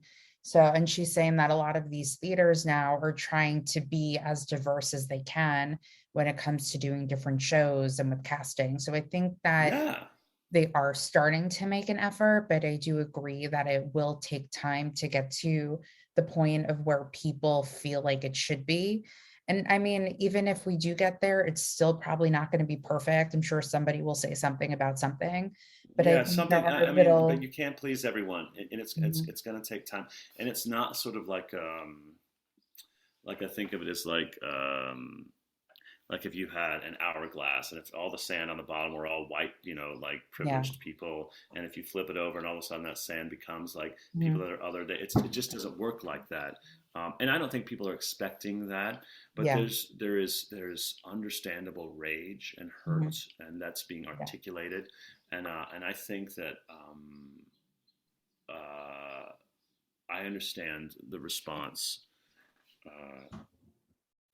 Like, where am I represented? Why is it not happening? What are you doing? I understand Yeah. that, Mm-hmm. but there's a difference between between rage and Mm-hmm. furious gut instinct response, and then actually like how an Mm-hmm. action plan, like Yeah. how to do it, and that's what I'm interested in. Mm-hmm. A lot of it happens with education too, is like creating arts programs in underprivileged communities and creating funding and the chance to be exposed to that kinds of stuff where it hasn't happened. Mm-hmm. And it's got to start there too. I mean, we got to address like finding um, those future geniuses when they're 4 or 5, 6, and like creating, um, giving them a platform which they have heretofore not had access. Yeah. Um, I saw like something on Instagram where they were like saying something about Lin-Manuel Miranda being like, "Oh, why are you writing all this stuff?" And then he's like, "To create content for myself," or something like that. So right. yeah. So let's go. So you've taught master classes, universities, stuff. Mm-hmm. Are you still teaching at the conservatory? Yeah, I teach at the New York Conservatory for Dramatic Arts. Mhm. I teach voice lessons, and I teach. Right now, I can only teach voice lessons because that's all I'm available to do. With other, Is my this through Broadway Plus? no, this No. is its own conservatory. It's Mm. in the city. I've been teaching there for almost 3 years, and but I've taught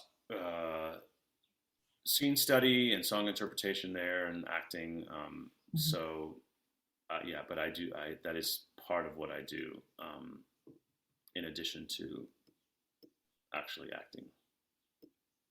Do you see yourself also going, because I know you have an episode of Maisel coming up. Hmm. Do you see yourself kind of transitioning into doing TV and film a little bit more, or do you I kind of mean, want to stick with TV? I don't think I'd limit it to like transitioning to one Mhm. and not doing the other. I would love to have more experience doing television Mhm. because it's a different, the craft of it is very different. Mhm. Um, and it's also, if you're doing it on network television, it's free money later in residuals. Mhm. But I just like the experience of it. Like I just want to grow. I'll always be a theater artist, but I absolutely want to do more television and film, just because I want to be more expansive in Yeah.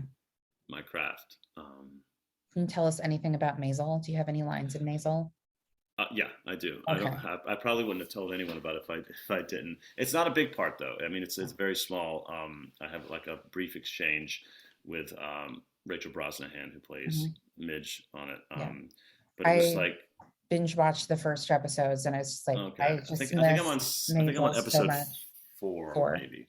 I Uh, I I did my in-depth research about you before you came on, which I do with every single person before I come on. So you are on mhm. episode 4. Oh, I I had Cobra on and he's like, you know so much about me. I was like, I mhm. researched you before I came you came on the podcast. I'm not gonna like sit here not knowing Yeah, anything. but it was cool. I mean, that was my. It wasn't my. Was it my first? Didn't you do elementary? Oh no, no, wasn't my first television show. I was thinking, was it my first thing that I did after Mm, the shutdown? I think it was. I think I did that, and then I did a brief, a small film uh, in the spring of 2020, early spring. Um, but yeah, it was great. It's just different, It's a lot of like hurry up and wait, and yeah. then they say, okay, it's time to shoot, and then you do it and you try to get it all done. That day, that particular scene, we were shooting outside. There were a lot of people involved in sort of create the environment, and we were also trying to beat some rain, so there was a lot of like hustling to get it done.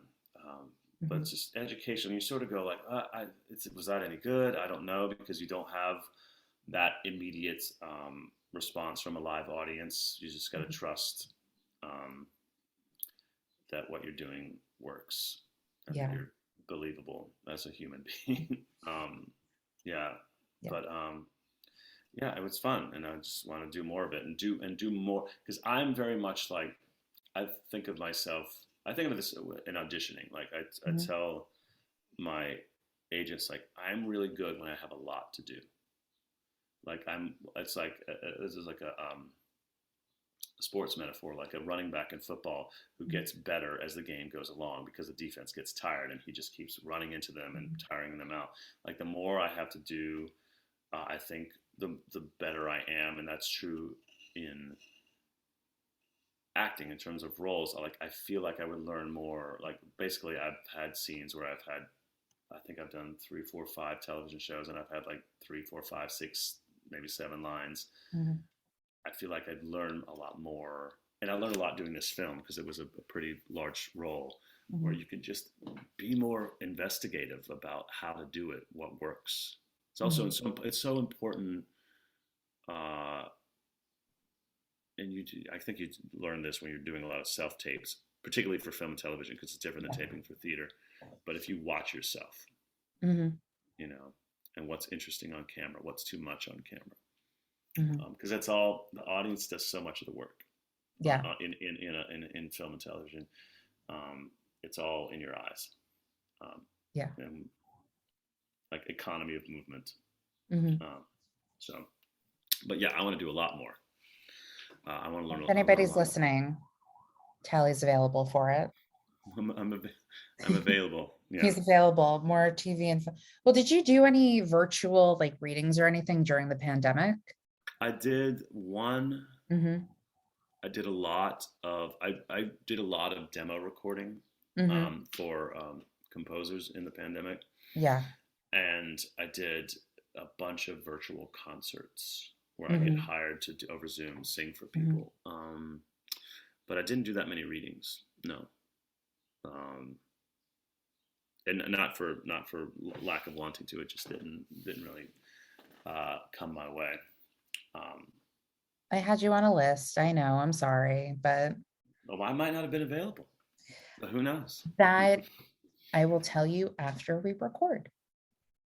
I'm no, I asked that because I just find it really interesting having worked with, all these people and they were saying what it's like performing a play in like this little box as opposed to like Mm. on stage.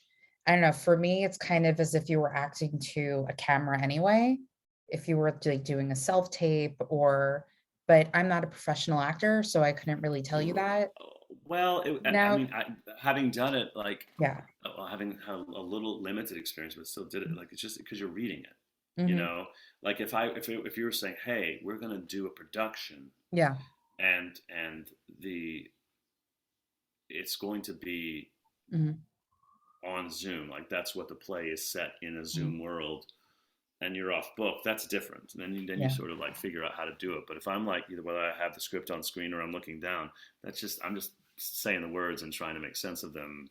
That actually being off book and doing like Oh a no, real they had the script in front of them. Nobody was off. yeah. But what I'm saying is like I could see I didn't think of it that way the one time I did it as like wow, this is really like doing television. Mhm. It would feel like doing television if we were doing the play. I was memorized and it all happened Yeah. to be a Zoom. So uh, yeah, yeah, but that my experience on that was very limited. Mhm. That's okay. Yeah. Yeah. Hopefully we will never have to deal with that God ever willing, again. I don't know. Knock on whatever fake wood this is, that is my Yeah, desk. What would you say is the hardest role you've ever played? Now we're getting into the cliche questions. Sweeney Todd. Hmm. I played Sweeney Todd at the Kansas City Repertory Theater in 2018 Hmm. and spring of 2018. That's the hardest thing I've ever done. Um, yeah, hardest thing on my voice, Hmm. and it wasn't even singing; it was all the yelling. Yeah, All the Sweeney that's angst. all the Sweeney angst and Hmm. fury and Hmm. vengefulness. That's the hardest thing I've ever done. Yeah, I'm trying to think if anything else even comes close.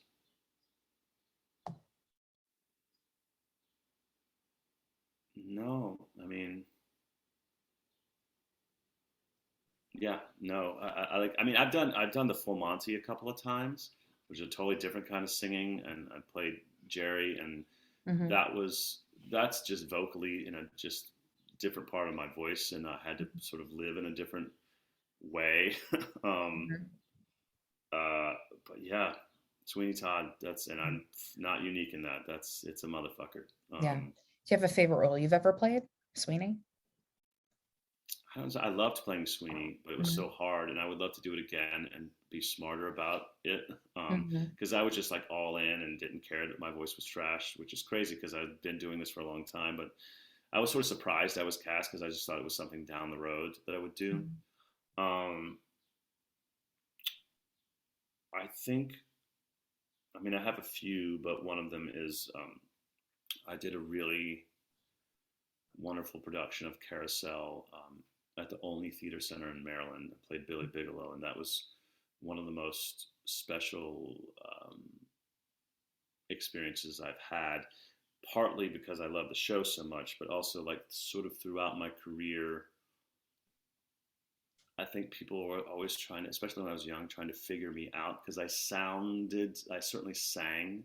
I mean, my Hmm. voice matured, but I still had the same kind, essentially the same kind of voice I had now, Hmm. which was the voice of someone who's 40 years old, but in a 22-year-old's body, and Hmm. I was skinnier and Yeah. filled out. And so people are always like, I don't know what to do with you. Like, are you a character guy? Are you a leading Hmm. man? Like, and so I have, like the sort of prototypical idea of Billy is as a super handsome dude, who's very masculine. And I sort of was always like, well, again, we come back to like this idea of something validating you. But when I was cast, I was like, oh, I can do this, and I can. But I've been like the quote unquote leading man in a bunch of stuff. It's just,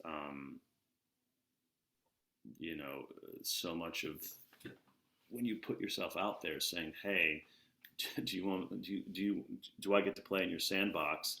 Hmm. You are saying, do you like me? Do you want to work with me? Do you think I'm right for this? Hmm. Um, but it just felt okay. Actually, I'm thinking now, like when we talked about lots of people being marginalized, other Hmm. like I don't really have that experience, but if I had like even like an infinitesimal idea of it, it's this idea that people think they know what you can do because of how you Hmm. look or what you should do. Hmm. And I no longer, and I was like, no, see, I can do this. And of course, that must be what people of color and disabled people and non-binary and trans folks, anyone in the LGBTQI plus community, indigenous, Asian, but feel like, no, I can do this. Like Hmm. I have the capability to do this. And so on the lowest possible percentage of experience, I had like a tiny inkling into that because the business does like to go, this is what you do. Yeah. And I was like, no, this is not all I do. Yeah. So that was very special to me. And I really loved the director, Jason Lowith, who runs that theater, and my cast mates who were spectacularly talented and helped me grow so much. Yeah. But that was also, I also very much embraced the idea of not only being like sort of like the lead of the show, Hmm. but leading the company. Yeah. Uh, and not that sounds so self-aggrandizing, but I don't mean it that way. It Oh, just I seems like already did it. It's fine. You can say it. but I mean, but just like leading by Mhm. example. Like I mean, like I came in, I knew it backwards and forwards, Mhm. Well, I and mean, it's you've done Carousel before, right? You just like posted about it the other day. yeah. I played Jigger at the Good Mhm. Speed Mhm. in a fantastic production directed by my friend Rob Ruggiero, and and that's where I met one of my best friends, Jeff Crady, who's one of my company castmates now. And Mhm. yeah, so I had some, and I played Jigger, but they asked me to if I would learn Billy because the actor playing Billy had to go away for a few days. So I did, and that was my first time actually getting a couple performances. So I already knew when I did it again. I already knew it, Mhm. but yeah, I would say that's been my favorite experience. But I've had a lot of fun, like all the stuff I've done with LaCusa.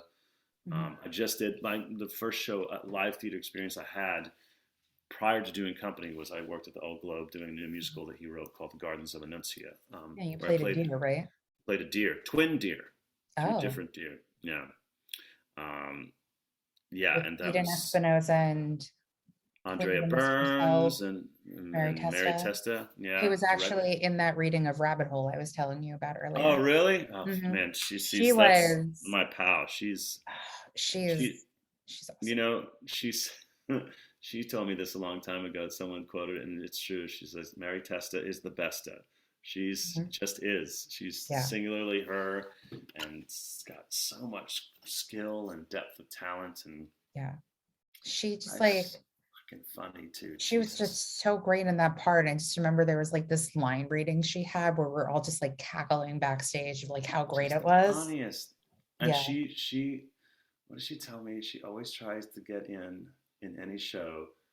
She tries to get in either like uh, the limbo, a layout, or Jesus on the cross. And Yeah. she had some number one day in rehearsal in Gardens of Anastasia where she did all three. I was like, oh my Christ, she's just incredible. Yeah, that was also. I mean, it was about Mhm. the legendary Graziella Danielle and the women that raised her. That musical, and it's was directed and choreographed by her. And God, I told Grazia, I was like, I just wish that I were older or had met you a long time ago because I just would love to work with her forever. Oh, I thought you were Um, gonna be like to marry you, but but also that, no, yeah. Well, listen, she can go for younger guys. You don't know her life, she's married right? to an incredible She man. can have a side piece. You don't know. um, yeah,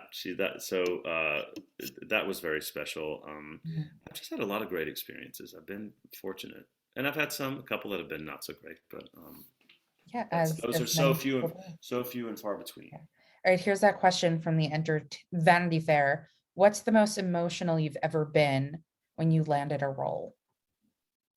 I just thought that was a really cool question, so I wanted to ask it.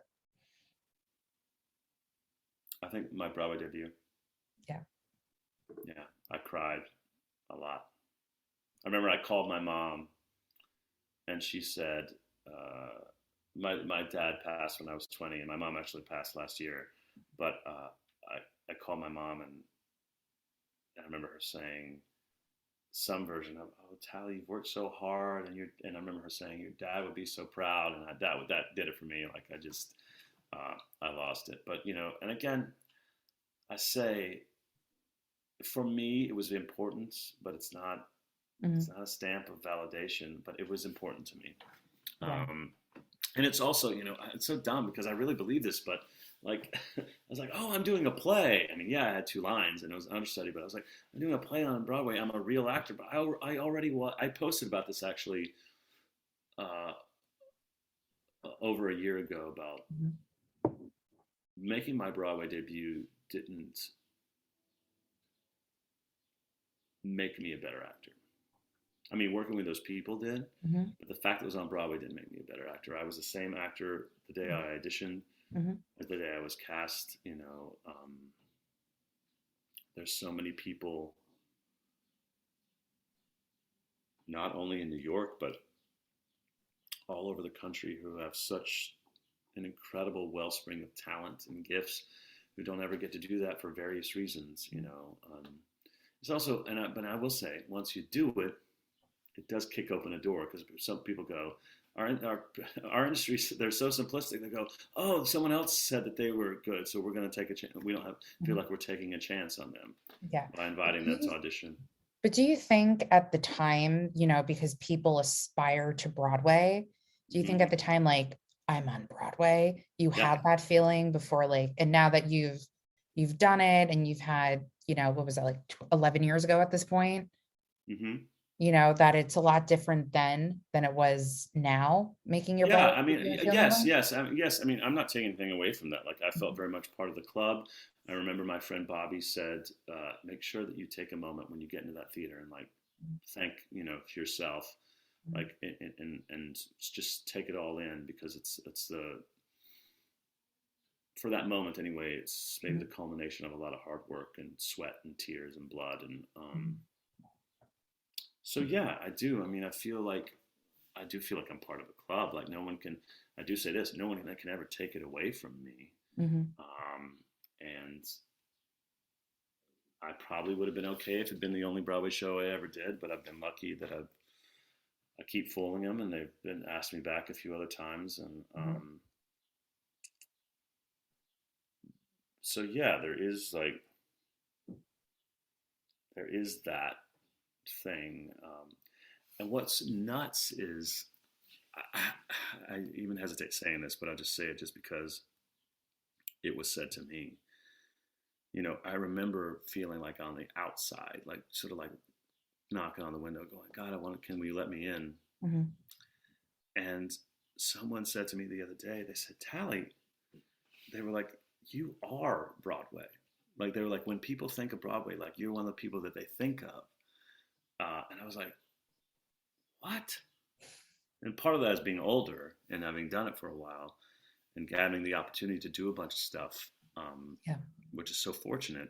But I was just thinking back to the kid that was 22 going, had no fucking idea what he was doing. And the fact that even with someone, and I don't really buy that, but the fact that someone would utter something that ridiculous. But I've had things like that happen. There's a young man who's in the cast of Harry Potter, and I was at a restaurant the other day, and he came up. I heard him say to his friend, "That's Tally Sessions," and I was like, "Wow, that's strange."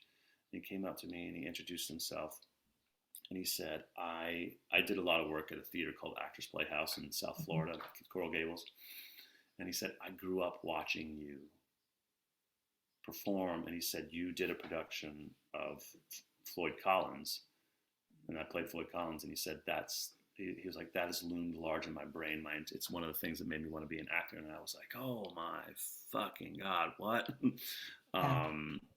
But, you know, that's just means that, I mean, it's humbling to hear that, because I don't consider myself I'm not a star, you know, or a famous person, but I have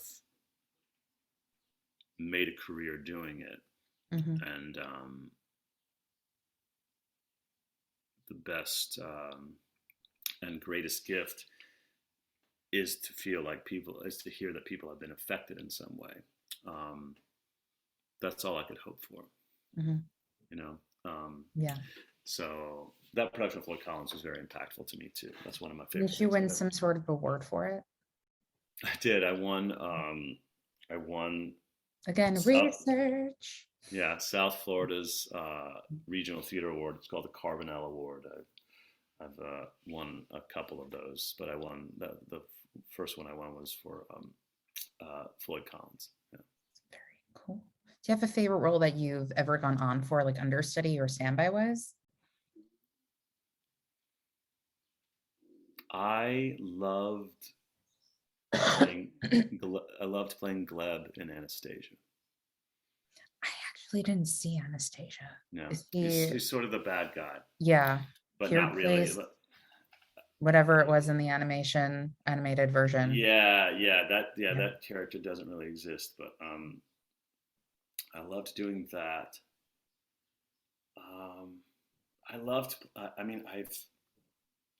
It was a lark because it didn't feel like, and it happened so quickly, but I went on for 3 performances and previews of falsettos for Brandon Uranowitz as Mendel, which is just so, I mean, I'm like 4 inches taller than Brandon. He's so fantastic. And he's just he's fucking incredible. He really is. And I went on, but that was like a 8:00 show, and they called me at 5:45 after I'd gone to dinner saying, "Hey, you're on." Yeah. No costumes, never rehearsed it. I think it was our 9th preview or something like that, 8th preview. And that was, that is where work ethic came into play. Yeah, no, I remember reading your whole thing about. Locked myself in a room and learned it, and because no one else was going to, and thank God I had, and I was really prepared. I mean, I was scared shitless because I'd never done it, and it was going to be in front of 1,000 people. and Brandon was so, but thankfully Brandon also had such a great, I remember James Lapine said to me right before I went on, he's like, don't feel like you have to do Brandon. I was like, oh, I can't, I won't, but there's some things I'm going to steal. And I did, and they were great, and that cast was incredible. And it was a really great production. I loved doing that, and I've loved going on for Larry and Company, which is sort of an undersung role in that show, but getting to do it with Patty is, nuts and cool, and the fact that it's the second time that I've gotten to work with her and actually play real scenes with her is amazing. But the way Marianne's directed it, it just feels like I feel when I've done it, I think I've done it like 7 times now. I just feel very grounded in it, and that's the stuff. Like, not, I know we won't really like harp on any understudy stuff, but that's the stuff that you could control. As an understudy, you got to know it backwards and forwards. It's not your part regularly. You got to know it backwards and forwards, because there's going to be a scenario where you go on.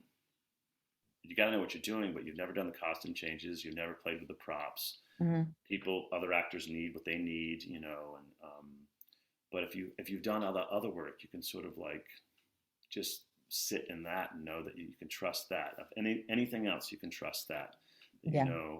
So those have been some fun things. But by and large, I've almost, loved going on for anything that I've done. Yeah. Yeah. All right. So do you have your lists ready? I'm going to ask you your dream roles and. No. Yeah. I mean, I'm ready. Yeah, I'm ready. Okay. Tally sessions. Yes. Dream roles. What are they? George and Sunday in the Park with George. Did you see the last revival of it? I did. I actually was asked to be in it, and I decided to do War Paint instead.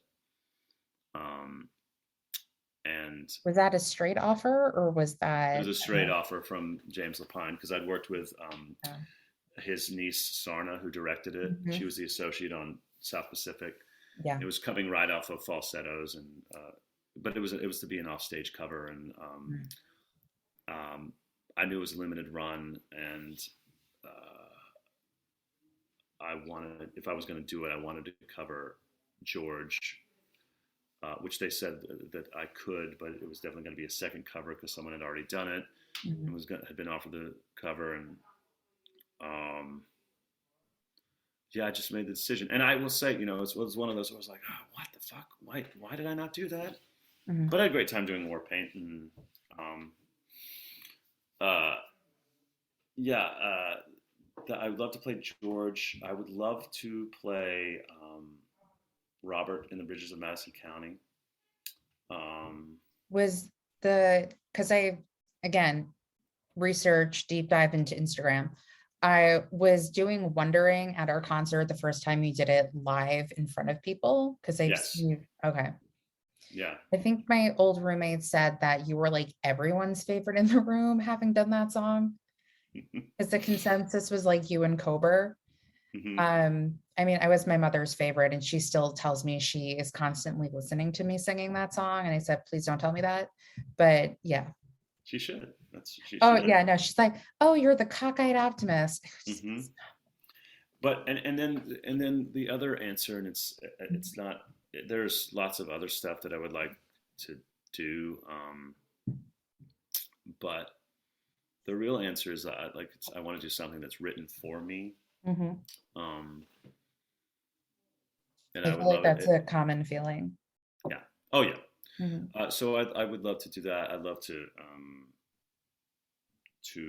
Oh, you know what? This is it's strange, but because I had gotten very close to it on the tour, like super close. I strangely would still like to play the Phantom in Phantom of the Opera. Interesting. Yeah, which I didn't think was going to be a thing, but I got because it was very close. I was like, oh, Yeah, Broadway is there. It's not going anywhere. You can. Yeah. So, but like ideally, I would just love to do something. I do want to play George, but I'd love to play like the lead in like another LaCusa musical or some other composer that really was tailored to the things that I can do. Yeah. Okay. Top going theater experiences. What are they? The first one is the original production of Ragtime. Um, I don't. It's hard to describe sort of what I felt just sort of like shattered and uplifted, and that cast and the scope of it, because you don't see that anymore. Mhm.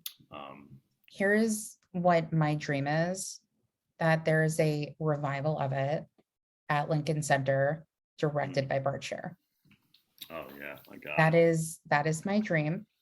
Yeah. And I want to wish that into existence, because if anybody can do anything to that show, it would be him. Yeah. And another is Once, original production Once. I love everything that John Tiffany and Stephen Hoggett do. I sobbed in that. It was so inventive. Can I tell you my one story? I feel like I always talk about this on the podcast. Yeah. I love Steve Kazee. I've been a fan of him since I saw him in Spamalot, and I got, he's incredible. that coupon thing in the mail for Once. And I was like, you know what? Let me just get myself a ticket at New York Theater Workshop, because if I don't do it, I'll never go. I went on a matinee on like a Saturday, I think. And I did something I have never done, and I have never done it since. At intermission, I bought myself a ticket to see it again without even having Good for seen you. I the love second that. act. And I just remember the show ended and I was like, wow. I saw it 3 times off Broadway. The second time I saw it, nobody applauded throughout the entire show because they were so engrossed with what was happening. And I saw that's so like, cool. and I saw it first night of previews on Broadway. I made sure I got myself like fantastic seat. The audience lost their minds. Everybody came out, they bowed, lights went up. The audience was still going nuts, wouldn't leave the theater. So they actually had to make the cast go back out and do like an encore curtain call. Oh, wow. Yeah. Yeah. And then like, speaking of Sunday in the Park, I saw the British revival that came to Roundabout. Yeah. And I'd never seen it in person. I'd seen the PBS, the original. And I remember my friend Drew McVitie was playing Louis in it, and I didn't know Jeff Crady was a swing in it. There were a lot of people, friends of mine, that were in it. But it was so impactful because artists want to make art, and they want to make art that's meaningful, and it just shattered me. I had gotten like a house seat, I think, through Drew, and I was in the 8th row and could not move. And I remember meeting him at the stage door. He lived in Jersey at the time. We were walking, and I was trying to describe it, and it started breaking down. He was like, "Do you want to go like actually like say hi and say that to like Daniel and Evans and Jenna Russell, who I ended up working with Jenna in a lab many years later." But yeah, I did, and that was incredibly impactful. And just like wow factor things like August Osage County, The Ferryman. I don't remember how I felt about the show as a whole, but like the Porgy and Bess, like so many moments. I remember like Norm like walking upstage like with that cane, like going to get her, and I just like sobbing. Or like when they're off about to go on the picnic, and that incredible ensemble. Normal Heart, Joe Mantello. I did much for that. Rocked me to my core. Yeah. I will say doing merch for that show is something I don't know how to explain it. It's just very sombering when you're like standing in that very small lobby after like trying to sell a t-shirt, and like everybody's coming out of the theater quiet and like, crying. And there was this one girl who came up to me just like in tears. She's like, "Can I exchange this for a different size?" Sure. And other things that have made me laugh, like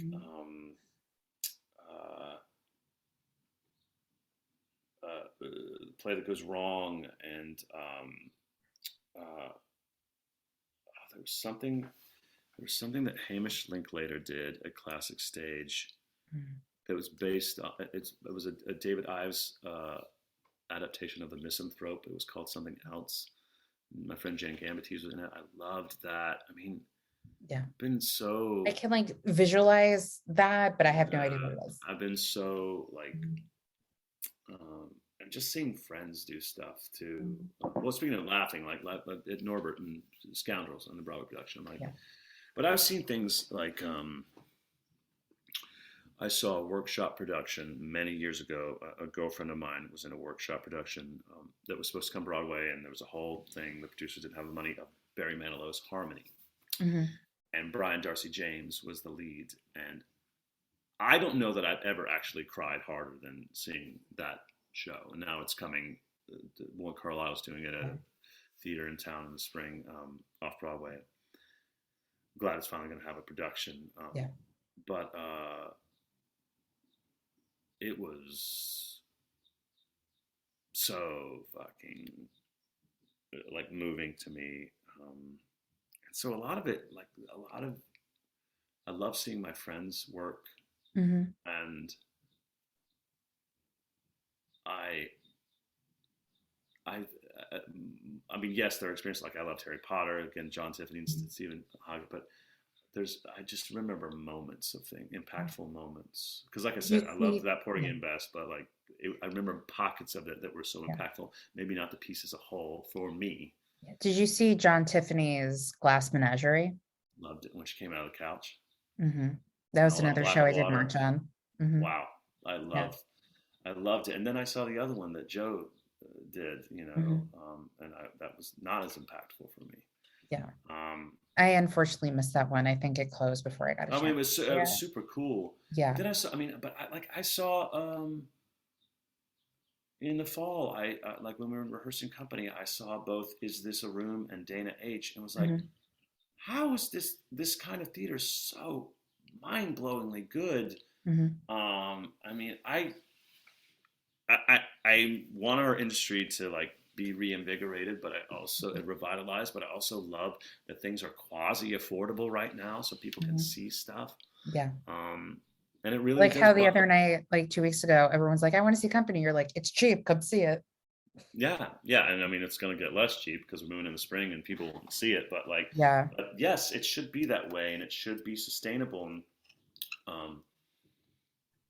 And we've also, our industry has moved into trying to run things for 5, 10, 15, 20, 35 years. Whereas it used to be like a long run was 2 years. That was it. Yeah. It's funny too, because, before Broadway even came back, I would have discussions with people like on the podcast or, in the rehearsal rooms, the rehearsal Zooms, and we would talk about what the pricing would be once Broadway comes back. Hasn't really changed. Yeah, no, I mean, but that's also understandable too, because they need to make their money as well. Yeah, but I mean, it's tricky. Yeah, it can't be cost prohibitive, otherwise people are going to come, and there's a way to cut cost. Not everything has to be spectacle. Yeah. But I'm just a theater goer, so that's my 2 cents on the whole thing. Yeah. Any other? You are a theater goer that like you are part of the reason that people have jobs. We don't have jobs if people don't go to the theater. I tell you, you're welcome. I'm single-handedly. Yeah. Well, yeah, it sounds like you go to a lot of theater. Yeah, it's fun. No, I used to be like the Broadway person with my old job, and they're like, you always see shows. And it's like, I really don't. I just I talk about it all the time, but like starting the end of March and like April and like in May, I have like pockets of shows lined up. It's because we bought tickets.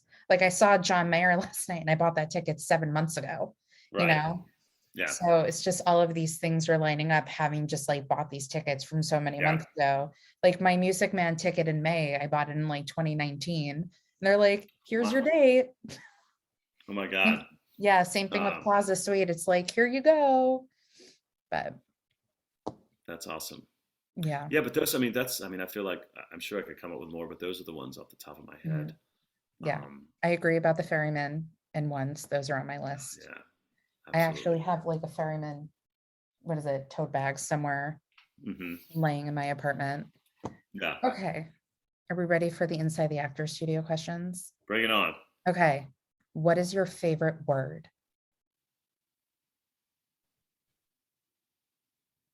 Hope. What is your least favorite word? No. Sorry, this question always makes me laugh because of people's reaction to it. What turns you on? Curiosity. What turns you off? Bullying. What is your favorite curse word? Jesus fucking Christ. I enjoy that. It's very good. What sound or noise do you love? The ocean. What sound or noise do you hate? Car alarm. What profession other than yours would you like to attempt? Teacher. What profession would you not like to attempt? Like a spider handler, like what arachno something, no. Oh. Anything with bugs. I can't even watch Jonathan Vanessa's like Getting Curious. His first episode is about bugs. Can't do it. Not a fan. Can't even do that section of the Natural History Museum. No. Grosses me out. Okay. Tally, last question of this questionnaire. If heaven exists, what would you like to hear God say when you arrive at the pearly gates?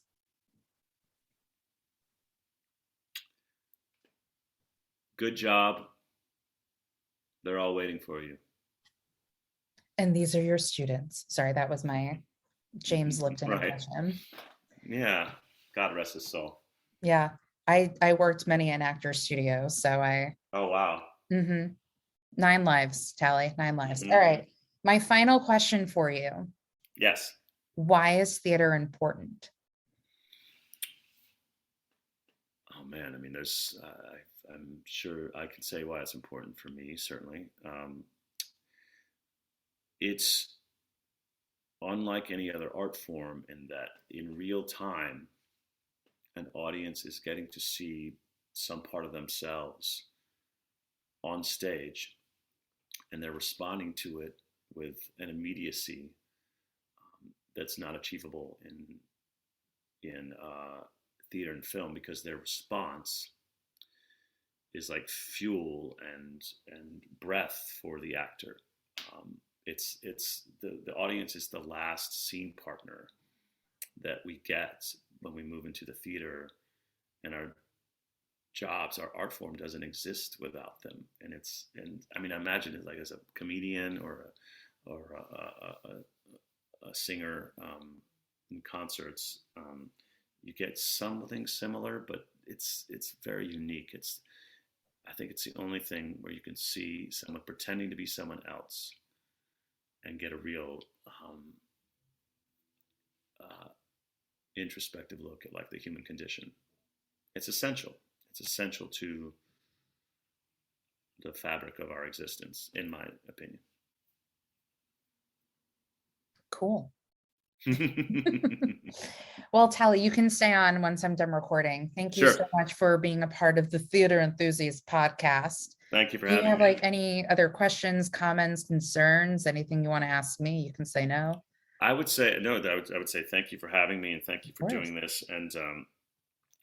And to anyone that listens, just go see a show. Go see a show wherever you live, and if that's New York, go see a Broadway or off-Broadway show and come see company. Because who knows, maybe you'll see Tally go on as Larry or one of the 80 other roles that he covers. You very well might. Yes. All right. Thanks so much. My pleasure. Thank you. Bye, guys.